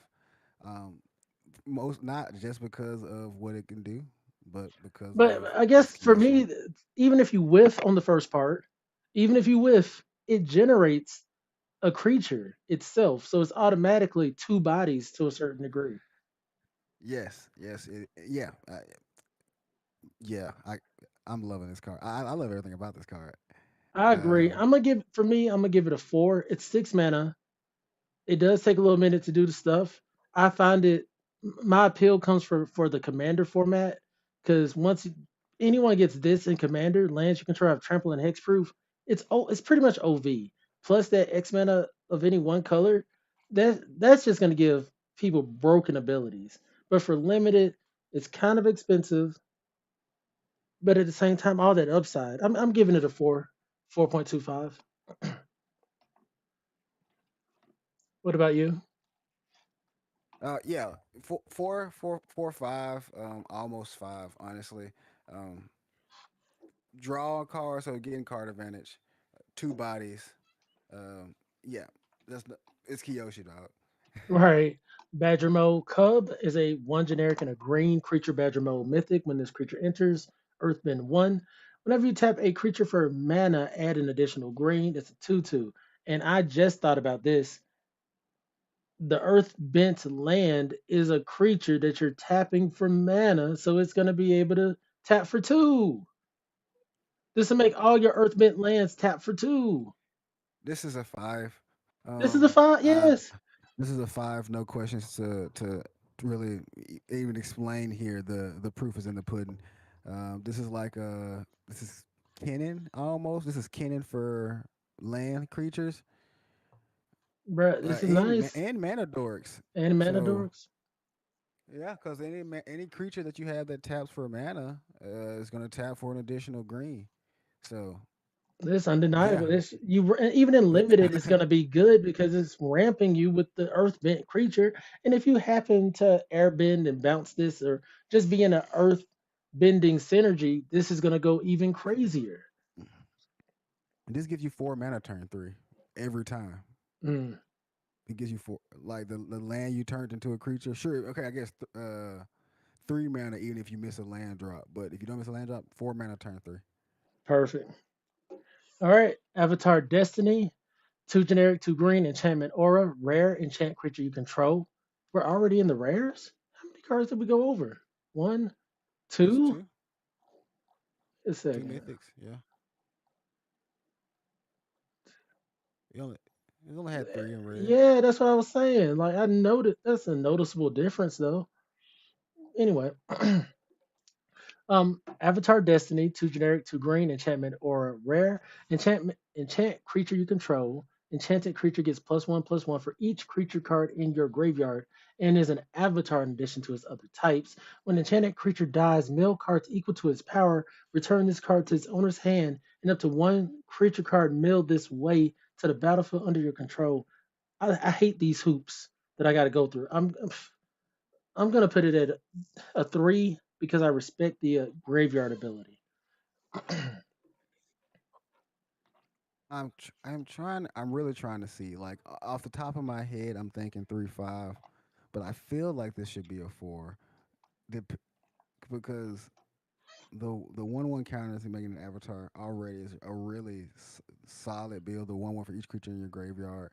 That's just hey, you're taking advantage from your losses until you got to this point, and then when you die, whatever you do, mill, you might. That's just a possible free cast of something but that's but super what potent. what if you make it too strong? Say you have 10 cards in your library and all these cards in your It's in the great. graveyard, and this is making your creature certain size, and then a person kills it, and then you mill the rest of your cards into the graveyard. And I mean, I totally get that. We get down to like the 30 cards in your graveyard. 30 cards in your graveyard, and there's a possibility of just milling out and not being able to, do your thing. But that's just a really solid ability if played on It, turn four. okay, so you're Like, gonna give it a 3.5. Yeah, I'm gonna give that 3.5. It's just really solid. I think it's solid, but it does need help. And I gave it Hmm. a three simply because it does need help, but I can recognize the upside. There's cards in Magic that I'm like, this isn't my favorite style of play. It's almost like the opposite. It's what is contrary to me, so it oftentimes can get under me and win. You know, Yeah, yeah, we're very ends of two different ends of the spectrum. Like you're the I'm more combat trick heavy style of play, and taking advantage of those combat heavy like abilities, and that just kind of scratches an itch for me. I'm like, how can you have combat abilities if you have no creatures? Right, right. That's how I feel. I'm playing. I'm playing. All right. Next, we have Earthbender Ascension, three generic and a green enchantment, rare. When this enchantment enters Earthbend 2, then search your library for a basic land card put on the battlefield tapped. Shuffle has landfall. Whenever a land you control enters, put a quest counter on this enchantment. When you do, if it has four or more quest counters on it, put a 1/1 counter on target creature you control. It gains trample until end of turn. I don't care about none of that landfall stuff, to be real. It's whatever. That first part is great. Yeah, Enters Earthbend 2 library. I'm gonna put it at four, just at least a four. that's I was gonna say 425. Honestly, this is a three drop. Get a creature, get a land. You're right. You're It's a right. three drop, get a creature, get a land, and I'm like, I can't argue with that. And not only that, the land will return if it dies. Yeah, yeah. Please, please give 4.5. me that. That's super good. And then once again, airbend. You got to keep it in mind. You airbend it, pay two, Mm, do it again, yeah, yeah. and then say, oh, landfall. You get a quest counter if you do have four or more quest counters on it. Oh, so But once you the get to quest the count. four, once you get to Yeah. four, you just need to do it again, and it stacks, right? It'll happen again. No. Because it says four or more, so it's already keeping track of how many you do. Like it doesn't take the quest counters off it, so that's only a one-time ability. The landfall Uh, part doesn't really. put a quest. Oh, when you do, yeah, whenever a Correct. land enters the battlefield, put a quest counter on this, and if you have four or more, so even if you've met the requirement, put Ah, a you're right. You're right. put a 1/1 counter on target creature you control. It gains trample, so the upside goes even higher. Indeed, indeed, and that kind of changes my view on Firebender Ascension because now I can continuously copy things whenever I do the attacking. Right. Right. So yeah, I'm liking this a lot. It makes green look really good, even though green white was already. I think we both agree. Green white allies looks It's crazy strong. gonna be the sauce. But I do believe earth bending mixed is gonna really be potent. We're just gonna see. We're gonna see. Yeah, we'll see. Next, we have the Earth King. It's three generic and a green, legendary creature, human, noble ally, rare. When the Earth King enters, create a 4/4 green bear token, and when one or more creatures you control with power 4 or greater attack, search your library for up to that many basic lands, put them on the battlefield tapped, and shuffle us a 2/2. This is a 5 for Clinton. That's a five. That's a five. That's a four mana, 4/4, and a 2/2. Right? That's just off rip. That's just baseline. Right? Before any of the attacking. Four mana, 4/4, and a 2/2. Awesome. And then once you decide to start swinging with your 4/4 stuff, your earthbended things, whatever, you just get to start drawing. Oh, sorry, it's not drawing, but going to search for those lands. Yeah, come on, Bro, come on. and this is what I mean by, for me, commander staples. This card is any landfall deck that's one of those four or greater decks, bro. They're looking at this foaming at the mouth, like the dude from the celebration card. Like, oh my god, they've already they've been waiting for this. Whenever man, up to that many basic lands. So for as many four power creatures you have, you can go ramp. This might be one of the biggest basic land ramps that's been printed, bro. Straight up, straight up. This is yeah, it's solid. It's solid to say the least. Next, and then limited is gonna just be ridiculous. Next, we have Earth and Ally. It's a green creature soldier ally, human soldier ally that's rare. This creature gets 1/0 for each color among allies you control. You can pay white, blue, black, red, green, and 2 to Earth Bend 5. It's a 0/2. Come on, dog. Come on. What? I haven't had many cards that I didn't like this set, to be quite honest. But this is kind of up there. I'm putting this at a one. I'm trying to figure out. So this is obviously a five color deck card. So five color already, five color, I guess, good stuff, and it won't be worth it. So I gotta agree here. This is like a one, 1 5 at best because I guess at the very least in a multicolor or three color, it's a 3 2 for one. Not That could be something to that being a 3-2 for one. right, but the five colors plus two to Earthbend five is almost not gonna happen ever unless you got something that's giving you five Wooburg off rip, you know. Right. Yeah, I'm sticking to one. What'd you say you wanted to give them? One possible 1 5, depending like if you got a good three color deck that can make it shake. Matter of fact, no, it's not even about the color of lands you're having, it's about the color among Allies. allies you control. So yeah, it gotta be a three color deck. Yeah. One. All right. Next, we have Elemental Teachings. It's four generic Mm, and a green, instant lesson, rare. Search your library for up to four lands with different names, reveal them. An opponent chooses two of those cards. Put the chosen cards into your graveyard and the rest on the battlefield tapped and shuffle. Limited, I'm gonna run okay. it. I'll run this in limited. Get four lands out of my deck. Right. They gotta have different names. So they can't be four forests or four mountains or Mmm. four of any one color. So this is a five. This is a commander staple card, honestly. This is the for every five color deck that's out there. And if you want to run five color and limited, sure, it'll be really potent there. But this is gonna be one of those. Oh, hey, go get five different lands, and at the very least, you get to keep two of them. Yeah. Then with that being Well, said, four. I put it at a one. It's too expensive to whiff. Exactly. And it gives your opponent too much control. Like them get to choose which lands I keep and which lands I don't. Like if they don't know what I need, cool. But if they know what I need, yeah, you're pretty much screwed. What you're giving it? 1 5. Honestly, I give it a 1 5 because of the possibility of having non-basic lands. Okay. Next, we have Diligent Zookeeper, three generic and a green creature, human, citizen, ally, rare.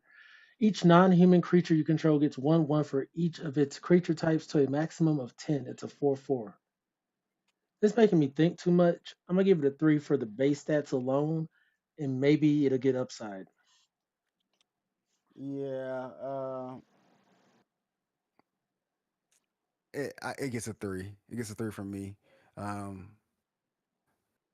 It's a 4/4 for three 4. five. 3 5 because any non-human is gonna get like the porcupine and all those guys are gonna get at the very least get at +2 +2.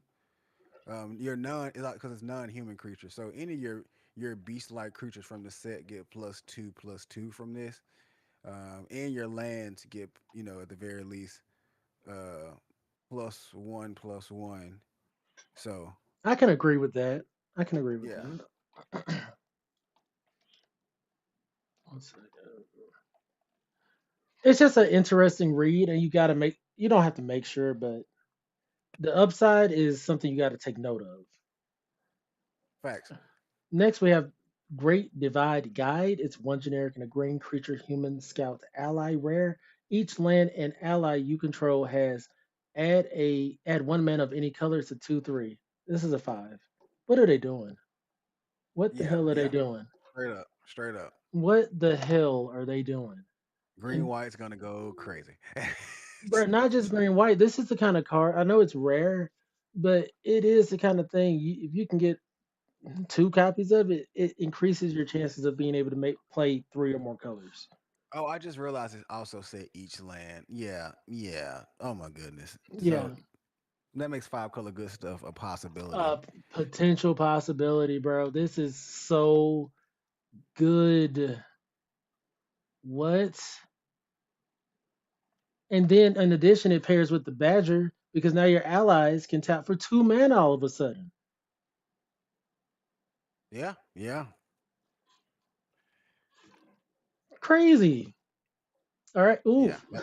Flopsy. Flopsy, Boomy's buddy. Four generic, two green, legendary creature, ape, goat, uncommon. When Flopsy enters, put a 1/1 counter on each creature you control. Each creature you control with power 4 or greater can't be blocked by more than one creature. It's a 4/4. I'm putting Flopsy at 5. I'm sorry, bro. These cards are good. Yeah, I had him set as a four just because he's 6 mana 5/5, and that he does pump everybody else. But at the very least, I can't I will not argue with it getting a five because the the power four tokens can be blocked by more than one creature, and kind of trying to ensure that your creatures stay alive during combat. And in addition, it doesn't say put a 1/1 counter on each other creature, each creature. Oh So yeah, that's itself. why I said he's a 6 drop 5/5. So it's Mm. like okay, can't argue with that. And Can't even argue with that. and in the allies, he's just gonna come down and pump the whole squad. Mm-hmm.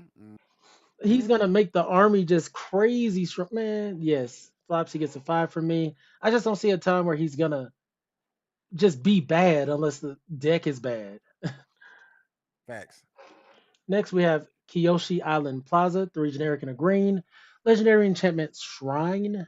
It's uncommon. When Kiyoshi Island Plaza enters, search your library for up to X basic lands. Where X is the number of shrines you control, put those cards onto the battlefield, tapped, shuffle. Whenever another shrine you control enters, search your library for a basic land card, put on the battlefield, tap, then shuffle. I'm gonna give it a 3. It goes and gets a land. Yeah. I'm going to give it I guess 2.75 3 maybe 3 maybe 3 obviously if you're dual coloring 2.75 by itself 4 drop for one land is not enough. Uh, it's just not. But the potential to be blinked, I guess, with uh, airbending does serve some and, and purpose. So and the thing is, it doesn't have to be in a dedicated 5 color shrine deck. It can just be in a 2 color shrine deck in which now is going to get 2 mana for right, you. and I'm like, okay, much better. Then obviously there won't be no more shrines for you to play to keep going and get basic lands. So you'll have to get the max benefit from airbending because I don't think any of the other shrines will be able to blink it, or any of the other colors will be able to blink it. So And that three, three in a two color, 2.75 by itself. That's what I was getting at with the shrines. I think there's something going on there with an airbending synergy. Like pair the white with any of the shrines that you're trying to do. Maybe you can get a third color, but I feel like it's possible, surprisingly possible. Will it dominate over earthbending or allies in general? I don't think so. I think it would have to incorporate those things to work. Right, right. Next, we have Toph Blind Bandit. Two generic and a green, legendary creature, human warrior ally, uncommon. When Toph enters, Earthbend 2. Toph power equal to the number of 1/1 counters on lands you control. It's a star 3. So Okay. off rip, playing it is a 2/3 because you'll get the earth bend too off rip. Right. Now, there's been a couple of things we've seen already in green that just add counters like this with Boomy's playmate or Boomy's friend of Boomy or whatever. The what was the name? Flupsy? Flopsy, yeah. Flopsy. Yeah, this with Flopsy is incredible. So I'm going I to say give 3. it. Go I'm gonna ahead. say 3.5, 3.5 at base because of how the upside is. Because it's two creatures for 3 off rip. Yeah, two creatures for three off rip, like 3.5 at base, but with the potential to be way better. Next, we have Haru Hidden Talent. That's a generic and a green legendary creature, human peasant ally, uncommon. Whenever another ally you control enters Earthbend 1, it's a 1/1. Five, 5. five, Yes. five, five a lot. Like that like Bro. on curve that goes right into Toph because she's an ally, right? Yeah. No, Right. wait, So wait. Yeah, yeah. that goes right into Toph. Like, oh, I play this turn two, play Toph turn three. She's a 3/3, making a 2/2, and Right. I'm getting a 1/1. So technically, yeah, she's technically a 3/3. That's nice. And then whenever another ally you control enters, not even cast, Yeah. so Yeah. making bounce even better. Mm-hmm. This is something you're just grabbing every time you see it. Like, oh yes, let's go into the ally set. Haru, thank you. Man, green is So looking so good. good, so good. Yeah. Next, we have Boomy, King of Three Trials, five generic and a green, legendary creature, human, noble, ally, uncommon. When Boomy enters, choose up to X, where X is the number of lesson cards in your graveyard. Put 3/1/1 counters on Boomy. Target player scries 3 or Earth Bend 3. It's a 4/4. So 6 mana, 4/4 with the potential to whiff. Not as exciting as what we've seen so far. Not exactly what we've seen so far, but even if there's a single lesson, it's a six drop 7/7. True. It's a six drop 7/7 with even with just a singular lesson. And by the time you get to 6 mana, I can't imagine you won't have a lesson in the graveyard by that time. I can't imagine you won't have one. I'm gonna have to give it. Even I'm if, gonna give it a 3.5. yeah, I was gonna say 375 on my end. The the floor is not terrible. 6 mana 4/4 is not great. Let me just obviously I know that, but the ceiling is so high that I gotta get it almost a four. It's like, Right. So next we have the Boulder, Ready to Rumble, three generic and a green, legendary creature, human warrior performer. Whenever the Boulder attacks, Earthbend X, where X is the number of creatures you control with power X, no, with power 4 or greater. It's a 4/4. that's potent. That's pretty potent. Sure, it doesn't get you the creature on enter, but it's already meeting the bear test, and you let me attack once with it, and you haven't been dealing with my board that consistently pumps up and does stuff like that, which is green is showing that it's going to do a lot. You I, got a problem on your hand. I'm giving it a 5, bro. 4 mana, 4/4 that attacks and generates a creature every turn. Yeah, I was gonna go 4 or 5, but I won't argue with a five.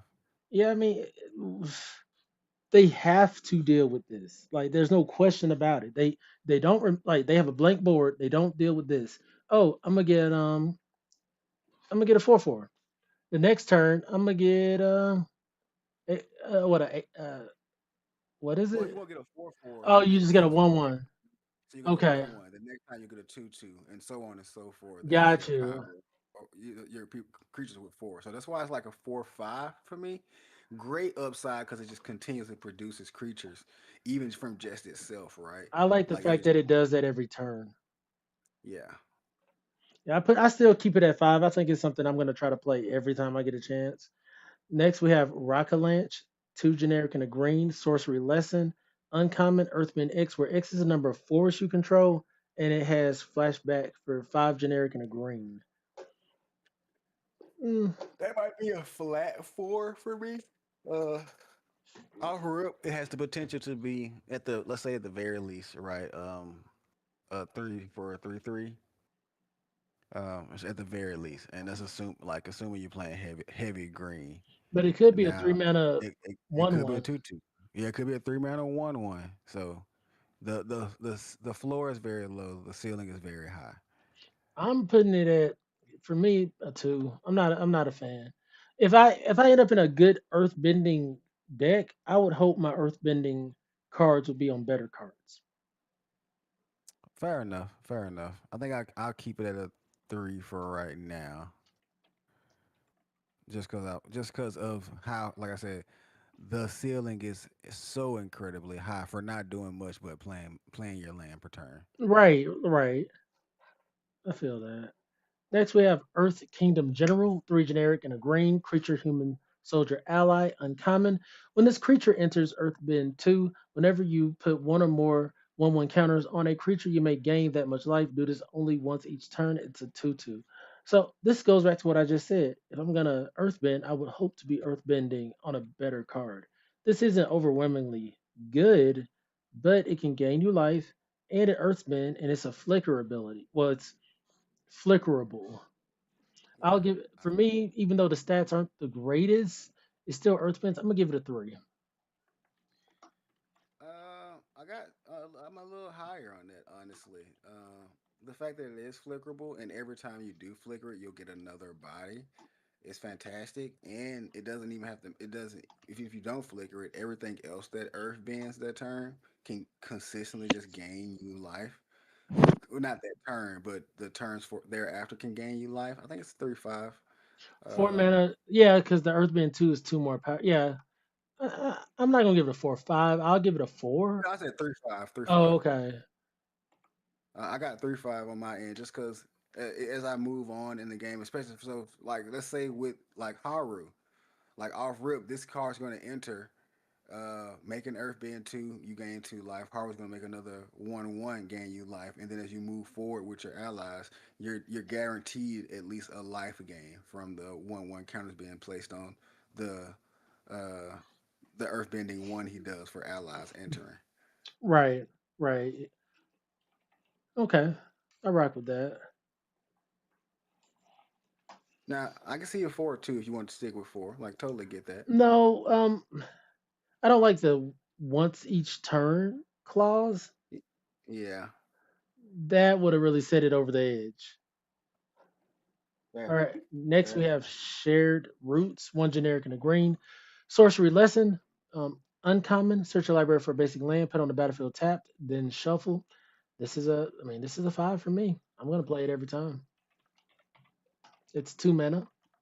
Yeah, two mana ramp. Sure, it's tapped, but most of them are tapped anyway, and it's a lesson in the graveyard for those lesson abilities. So yeah, I Like agree with you. it's not removal, it's not a bomb, but it's a 2 mana just good solid spell. Yeah, it synergizes with a lot of things going on, so it can get that 5 spot, even though it's just a ramp spell. Next, we have True Ancestry. One generic and a green, sorcery lesson, uncommon. Return up to one target permanent card from your graveyard to your hand. Create a clue token. This is probably one of the better ones we've seen as far as making that clue for no reason. Yeah. So this is I'm probably you're not, probably not gonna agree with me here, but this is like a 4.5 to me. Oh, It's kind of like how you feel with the cards that just replace themselves. That's what this does each time. It just replaces itself. Like, all right, I'll get the lesson in the graveyard, take something back that I need, get a clue token. that's what I was Like this. saying. Like this is the best one of those creative clue cards that I've seen so far. I believe. I do agree. I think it's really good. You took out one of my best cards, or it went to the graveyard for some reason, and I get so this gets 2 cards back. This is a basically a 2 mana recur 2 things, or get something from the Well, yard, get draw a card. yeah, fair enough. So yeah, 4.5 is totally warranted in my opinion. If not higher, because like I said, it gets you your thing back and draws you a card Mm-hmm. to replace the fact that you got a thing back too. Yeah. Mm. All right. Leaves from the Vine. One generic and a green. Enchantment Saga Uncommon. Chapter 1, mill 3 cards, then create a food token. Chapter 2, put a 1/1 counter on each of up to 2 target creatures you control. In Chapter 3, draw a card if there's a lesson card in your graveyard. I, I'm Preacher not or lesson. creature or lesson. I'm not the biggest Yeah. fan. I love the name, of course. I am a fan. So I know like at base it requires like so much going on. Like the 1-1 counters can whiff hard if you don't have any creatures to pick them up. Like I took note of that already. But it's feeding itself for the or possibly feeding itself for the third one already. Creating a food token to gain some life. Um, the 1-1 counter synergize with so much that's already going on in green that I see why it's potent. It's not a card you want to play on turn two, but it costing 2 mana it definitely is affecting um, my evaluation of it. I'm giving it like 3.5, 3.75 maybe. Yeah, I think this is probably the biggest discrepancy we've had because I gave it a 1. I'm never like and the first thing I see on it is mill 3 cards. I don't have a choice. I don't have any kind of say so. I just have to do it simply to create a food token. I didn't have No, to. I concur. The first part of the chapter is lackluster. I think the second and third parts of the chapter definitely are more effective for the synergies you're going to be having in green. Like if this just Um, said and one make a food, I wouldn't rate it so low. But the fact that I have to mill, or if it said you may mill 3 cards, then create a food token, it doesn't give the option. see, Now and some I can players like understand. that. Yeah, some players like that kind of thing. I'm just not a huge fan of it. I've never been. I feel like I don't. There's not a disagreement with your giving it a one because it has a high potential to whiff badly. Like it has a high potential to whiff badly. But I'm also sitting there like the synergy. You know what? I probably can drop it from a three to like a 2.5 or something. But I do think it synergizes well with what Green is trying to do. For sure. Like Yeah, I think that could be a place for like you may be right. The graveyard strategists are gonna eat this up. So I'm really speaking from a bias. I hate milling myself. you do hate milling yourself, even when there's like a good payoff for it. You hate milling yourself. Yeah, I can't stand it, and especially if I don't have a choice, I'm just like, So with the graveyard strategist, if there's a solid graveyard strategy here or something they like, I can see it being better. I'll give it a two. I'll give it a two. Fair, fair. Next, we have Sparring Dummy. It's one generic and a green artifact creature. Scarecrow, uncommon, defender. Mill a card. You may put a land mill this way into your hand. You gain 2 life if it's a lesson card. If a lesson card is milled this way and it's a 1/3. Um, I'll put This it is a at a 2. I about to say this is like a 1.5 2 to me. Again, yeah, the Miller card, I gotta hit a lesson or a land card no matter what. It can't be a sorcery, instant, or creature, otherwise I get nothing from it.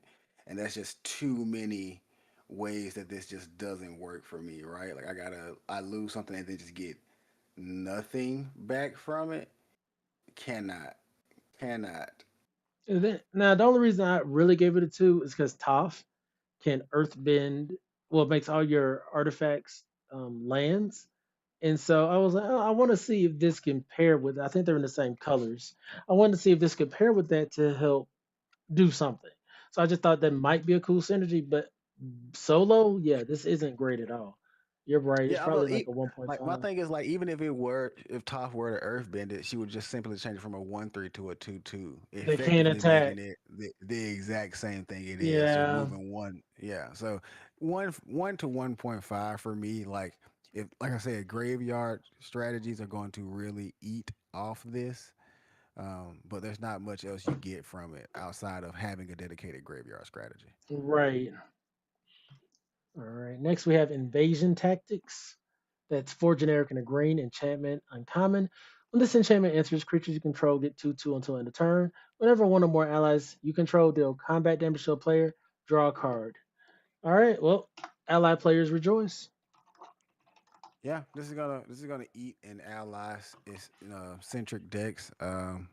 It's still like a 2.53 for me, because it's a 5 drop anthem that sure lets you draw cards, but you still have to have creatures and deal combat damage. You can't be blocked. Like if it said when one or more allies you control attacks, draw a card. Sure, Is it that it only a probably go. one-time instance, or is that for every instance of attack? For It's every. just a it's whenever for every instance of whenever every instance of dealing combat damage you draw a card. But if it said whenever one or more allies attack, so like it rewards you for attacking on those turns, sure, all means. But the 2/2 being a one time deal and having to make sure you get in for the attack just really brings this down for me because It's I'm sitting at a seeking 3 five. point. Yeah, it's a 3.5 for Yeah. me.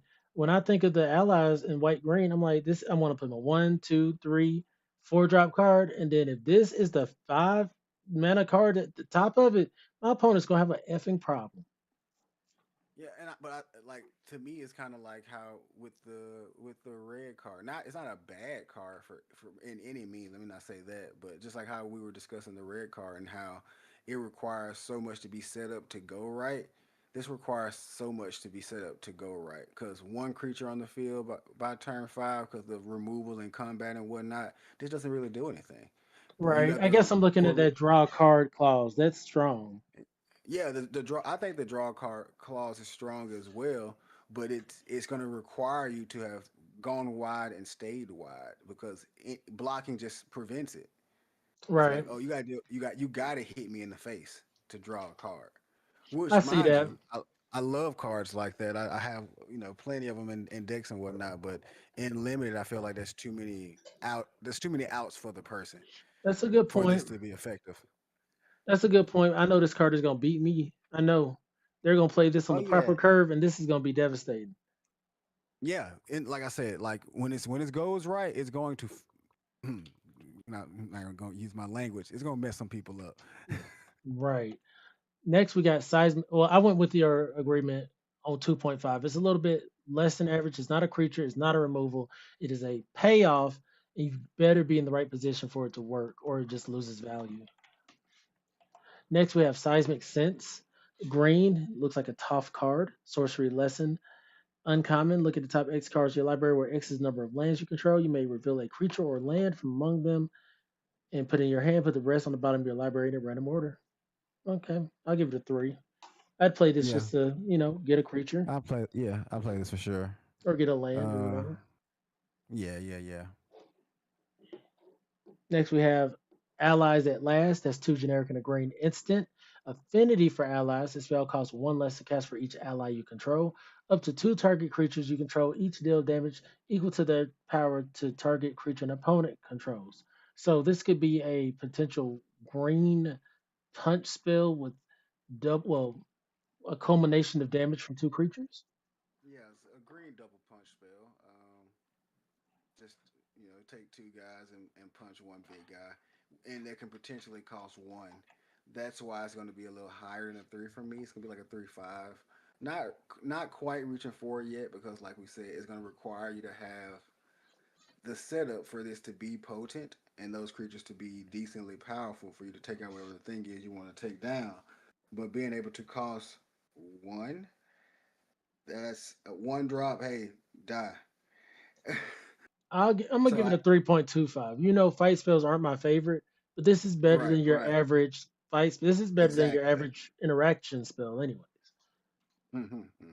Yeah. It's just the I truly think the fight spell is not necessarily or the two dealing targets or whatever because we've had things like Kazandu, whatever the white card that deals damage equal to the number of creatures you control, and so on and so forth.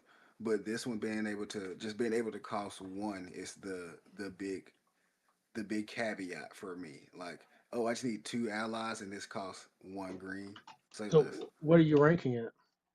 Oh, I thought I said 3/5. I Okay. said 3/5. So we're not Yeah, far off on that. We're pretty close on that. yeah. Let's see. Next, we have Unlucky Cabbage Merchant, 1 generic and a green creature, human citizen, uncommon. When this creature enters, create a food token. Whenever you sacrifice a food, you may search your library for a basic land, put it onto your battlefield tap. If you search your library this way, put this creature on the bottom of its owner's library, then shuffle. It's a 2/2. Interesting card. So okay, this might be a 3.75 for me.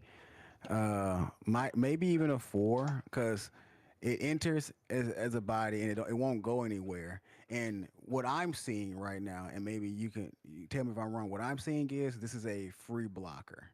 So I can put it Right. in front of something, sacrifice a food, gain 3 life, shuffle into the bottom of my library, and not take damage that turn. And ramp. That's what, right, and ramp. That's what I'm seeing from it.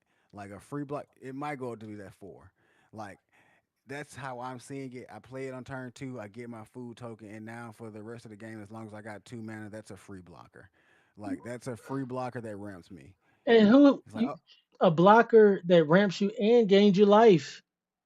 and gains me life, and like it can dodge removal Eh, because of that food token. Right. It's evasive. And not to mention being blinked and different stuff like that, like so that you can keep putting those food I'm tokens putting down, and four no matter what, every time you run into them, you're getting a food token. 4.25 for me at the minimum. He might go up. Yeah, yeah, I'm thinking about increasing it too, because the getting a basic land card and put onto the battlefield tab is still just that's so nice to add on. Like, yeah, you might be right on the 4.25, maybe 4.5. All right.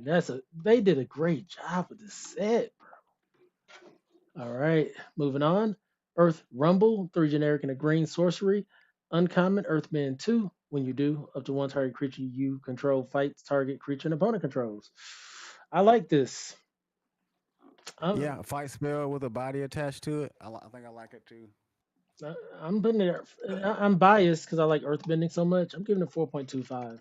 I know it's not the I think I, greatest removal, but I like it. I think I'm gonna sit at 4 because alone is just a 2-2.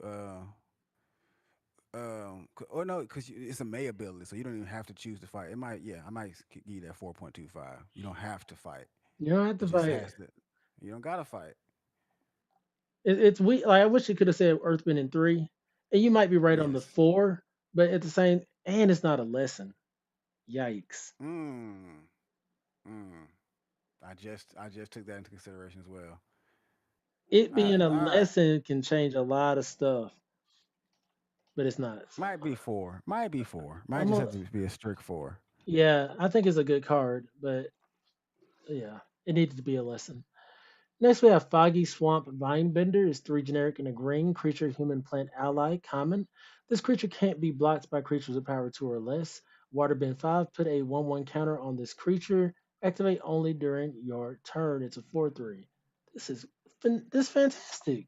A Yeah, format, that's phenomenal. bro. What are they doing? Like, And I can water bend it. Oh my goodness. So I mean I can tap my other earth bent creatures. Yeah, so yeah, yeah. This might go be a 3.25, honestly. I'm gonna give it 3/5 at the minute. Like this is no, I'm gonna give this a 4. It can be pseudo unblockable and pumps itself. Fair enough. Fair enough. Because yeah, you're right. Because it can get out of the way of the of potential threats once they start getting actual threats. If they're sure they can still block, but you could just keep water bending 5. You can Hmm do that as much as you want. Actually, now that I'm paying attention, that's not a one time thing. You can just as long as you got the 5 to put into it. Yeah, it's good. It could even go in your ally decks when you're going wide because they'll help Hmm waterbend it. So I'm putting it at 4. You're gonna keep it at 3.5. No, I don't think I'm gonna push it up to that 4. Like the ability to keep going with that 5 mana sink in is actually kind of disgusting. Anytime that you can have a late game sink that you can reduce the cost of, that's potent. Yes, with front, just the front portion of it is so good. Like you're not waiting for it to be good. It's just good. Yeah, you hit that on turn 4, you're a problem. All right. Next, we have Wall Top Sentries, two generic and a green. Creature, human soldier ally, common with reach and death touch. When this card dies, if there's a lesson in your graveyard, you gain 2 life. It's a 2/3, 3.5. Honestly, a 4. It's a reach with death touch. Yeah, That's what I love. I was gonna say 375 there. Reach and the depth touch is the real thing there. Reach when there's cards that do have flying, and a lot of cards in here have reach, especially since we're in the commons now. There's not a lot of reach cards in the set, so it's filling a spot that is going to need to be filled. And if it dies, if you have a lesson, it gains you some life. Right. I love the reach on it with the death touch. Reach alone, I wouldn't have rated it as highly, I don't think. Um, but with both, it's too good. It blocks everything except unblockable, of course. Next, we have Origin of Metal Bending, one generic and a green instant lesson. Common, choose one. Destroy a target artifact or enchantment, or put a 1/1 counter on target creature you control. It gains indestructible until end of turn. This is a 5 for me. Yeah, artifact enchantment hate, indestructible. Yeah, And yeah, I can't argue with that. And it's a lesson. and it's a lesson, instant speed. It's not even sorcery. I'm gonna give my creature 1/1 counter, make it indestructible, or just blow your thing up. And the flavor on this is just terrific. What you feeling? I'm thinking I'm gonna go for 425 here. Great card, great. Like I said, artifact enchantment hate, instant speed. Um, Still just got requires those things to be in that area. Like it's not gonna do anything to any of the actual creatures. but it might just give you an effective blocker for that turn. So Right. I guess the 1/1 counter and indestructible, like even just indestructible by itself is good, but to have the 1/1 counter plus the option on here, the modality, I'm like, this is really good. I can feel it. I can feel it. Next, we have Cycle of Renewal, two generic and a green, instant lesson. Common, sacrifice a land, search your library for up to two basic lands, put them on the battlefield, tap, shuffle, at least a four. At least a four. Instant speed freaking ramp is incredible. Allows you to do some fancy shenanigans with your earthband creatures. Or you think it should be any higher? I think I truly will have to play it to see. It is based understanding. It should be. I feel like it's a four. Right. Next, we have Earthbending Lesson, three generic and a green sorcery lesson, common, Earthbend 4. Yeah, that's solid. That's three. That's 3-4 in my eyes because four drop 4-4, and it's a 4-4 that if it dies, it just returns back to being a land lesson. Wish it was instant speed, but that'd probably make it a little too broken. So you said 3.5 or 4? Yeah, 3.5 or four here.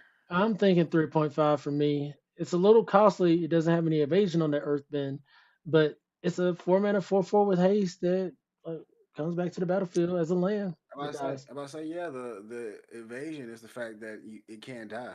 Mm. It just can't die. Like obviously it can die, but it just goes back to being a land. So you have that land again. There's Mm. no downside to it. Right. Next, we have Pillar Launch, green, instant. Target creature gets +2/+2, gains reach until end of turn. Untap it. Solid spell. I'm gonna give it a 3. It's your standard pump Yeah, spell with some three. upside. Mm-hmm. Rocky Rebuke, one generic and a green instant. Common. Target creature you control deals damage equal to its power to target creature and opponent's control. I like this because it's not a fight. It's not a fight spell. It's a punch spell. I like those way more than fights. Yeah, I think punch spells are definitely the superior spell. Um, I'm gonna give it 3.5. It needs help. You need a good creature, but it's instant yeah, speed. yeah. I'm gonna go three, just solid. I wish it gave some sort of pump before and allow you to punch, but Right. That make I'm gonna agree with you there. That would help it out a lot. Next we have even if Rebellious it's just Cap. 1-1. Do what now? Sorry, I was just saying, even if it was just 1-1, like 1-1 to the end of the turn, and then punch would have made Right. me feel a little better. Next we have Rebellious Captives, one generic and a green creature human peasant ally, common with exhaust 6. It's a 2/2. 3.25. Just a bear with upside.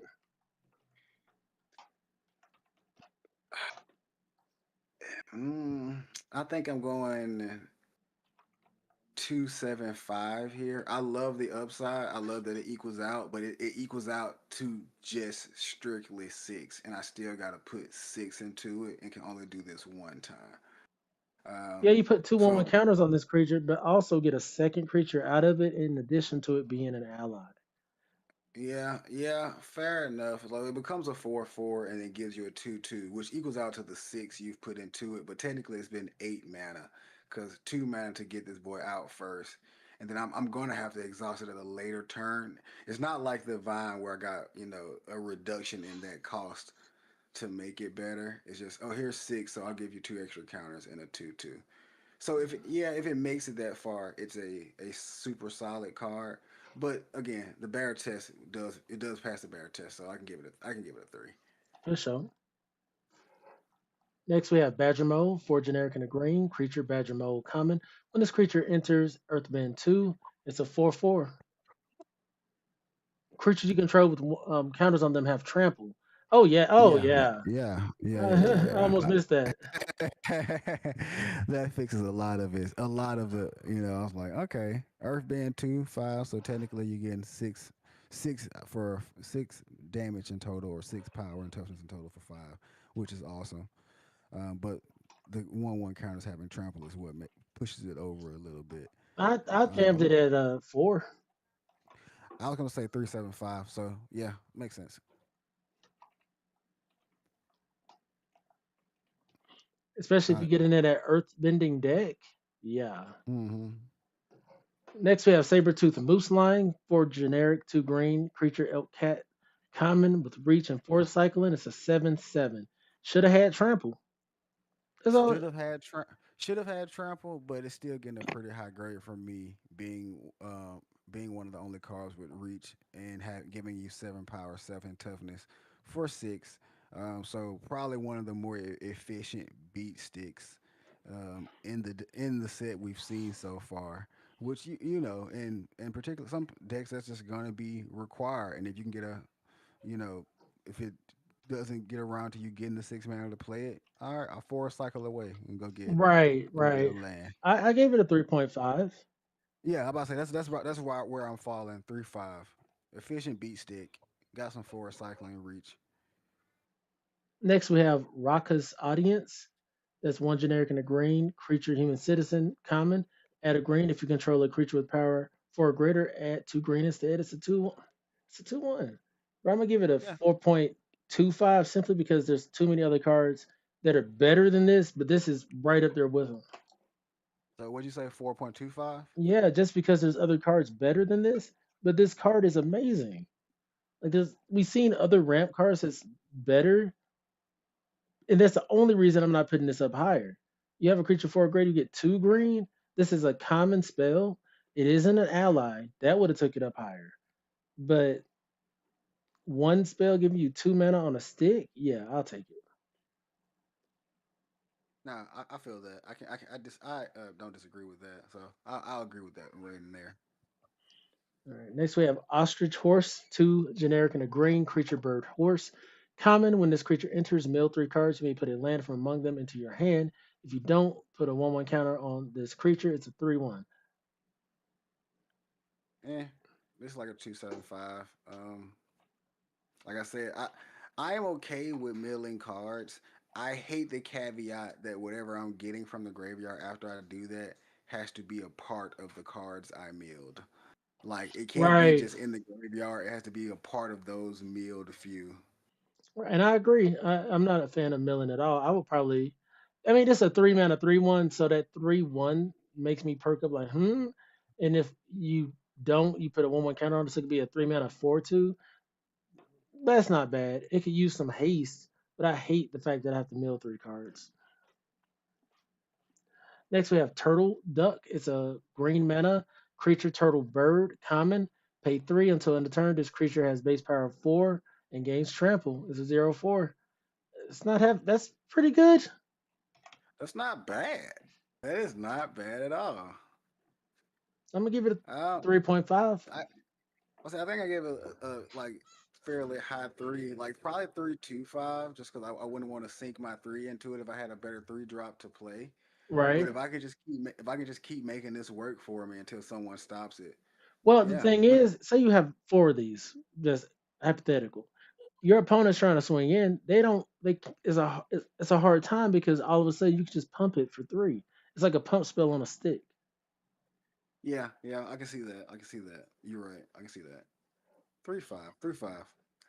All right, and then that is it. That is all the cards from the Avatar Last Airbender set in collaboration with MTG. Just big shout out to Wizards of the Coast. Shout out to Avatar Last Airbender, Nickelodeon. Shout out to Plague for joining me today, of course. But yeah, this has been fun, and I'm super excited for this set. Oh yeah, man. I guess just before we head out of there, is there any one particular card that you are just? I mean, obviously, I think we know Combustion Man and Red was fantastic, but is there any one particular card that you are just ecstatic to get your hands on, try and draft? Let me see. Let me see. Let me see. I think Aang at the Crossroads is a great card. Just going and finding you a card off the top of your from the top 5 cards of your library. That was very noticeable or notable. Um, Trying to see if there's any Earth Kingdom Jailer. I don't even remember what it is, but I gave it a 5. The, that's the one of the multicolored cards, yeah. The green white one. Let me see. Airbender's Reversal got a 5.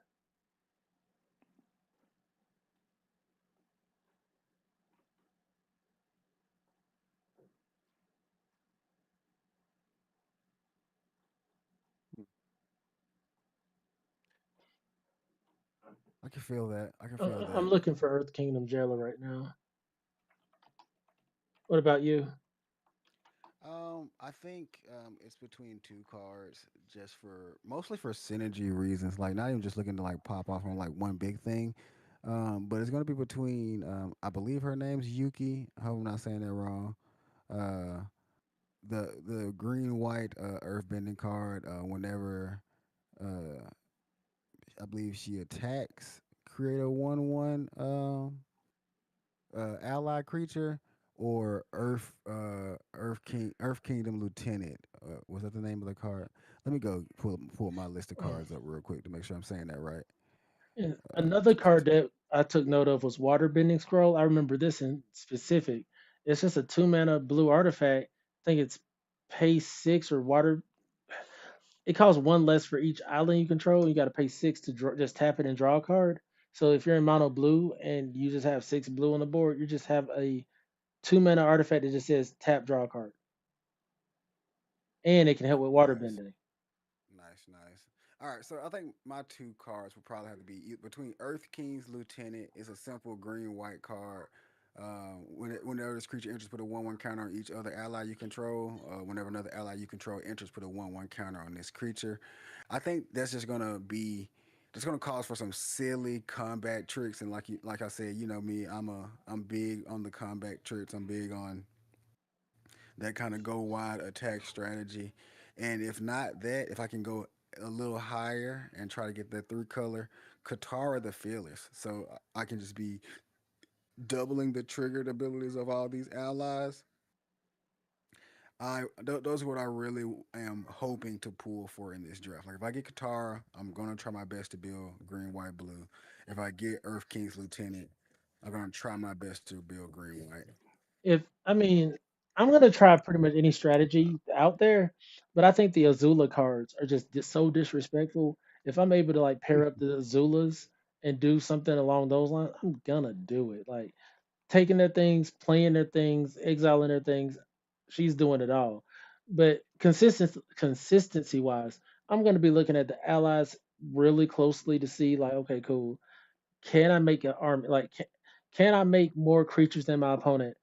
Or can I get taller than my opponent faster than them? I think that's what this set is going to truly be about, with engines surrounding that too. Earthbending is super strong, and I think that's going to pair with some other synergies going on, like sack this thing. Yeah, you lost the creature, but you get the land back for free. And if you can re-earthbend it, reanimate it, then you're starting to create a loop of just sacking the creature, getting value, blocking with the creature. You're recycling your resources instead of utilizing them all the way up. Fair enough. Fair enough. All right. Well, I'm excited.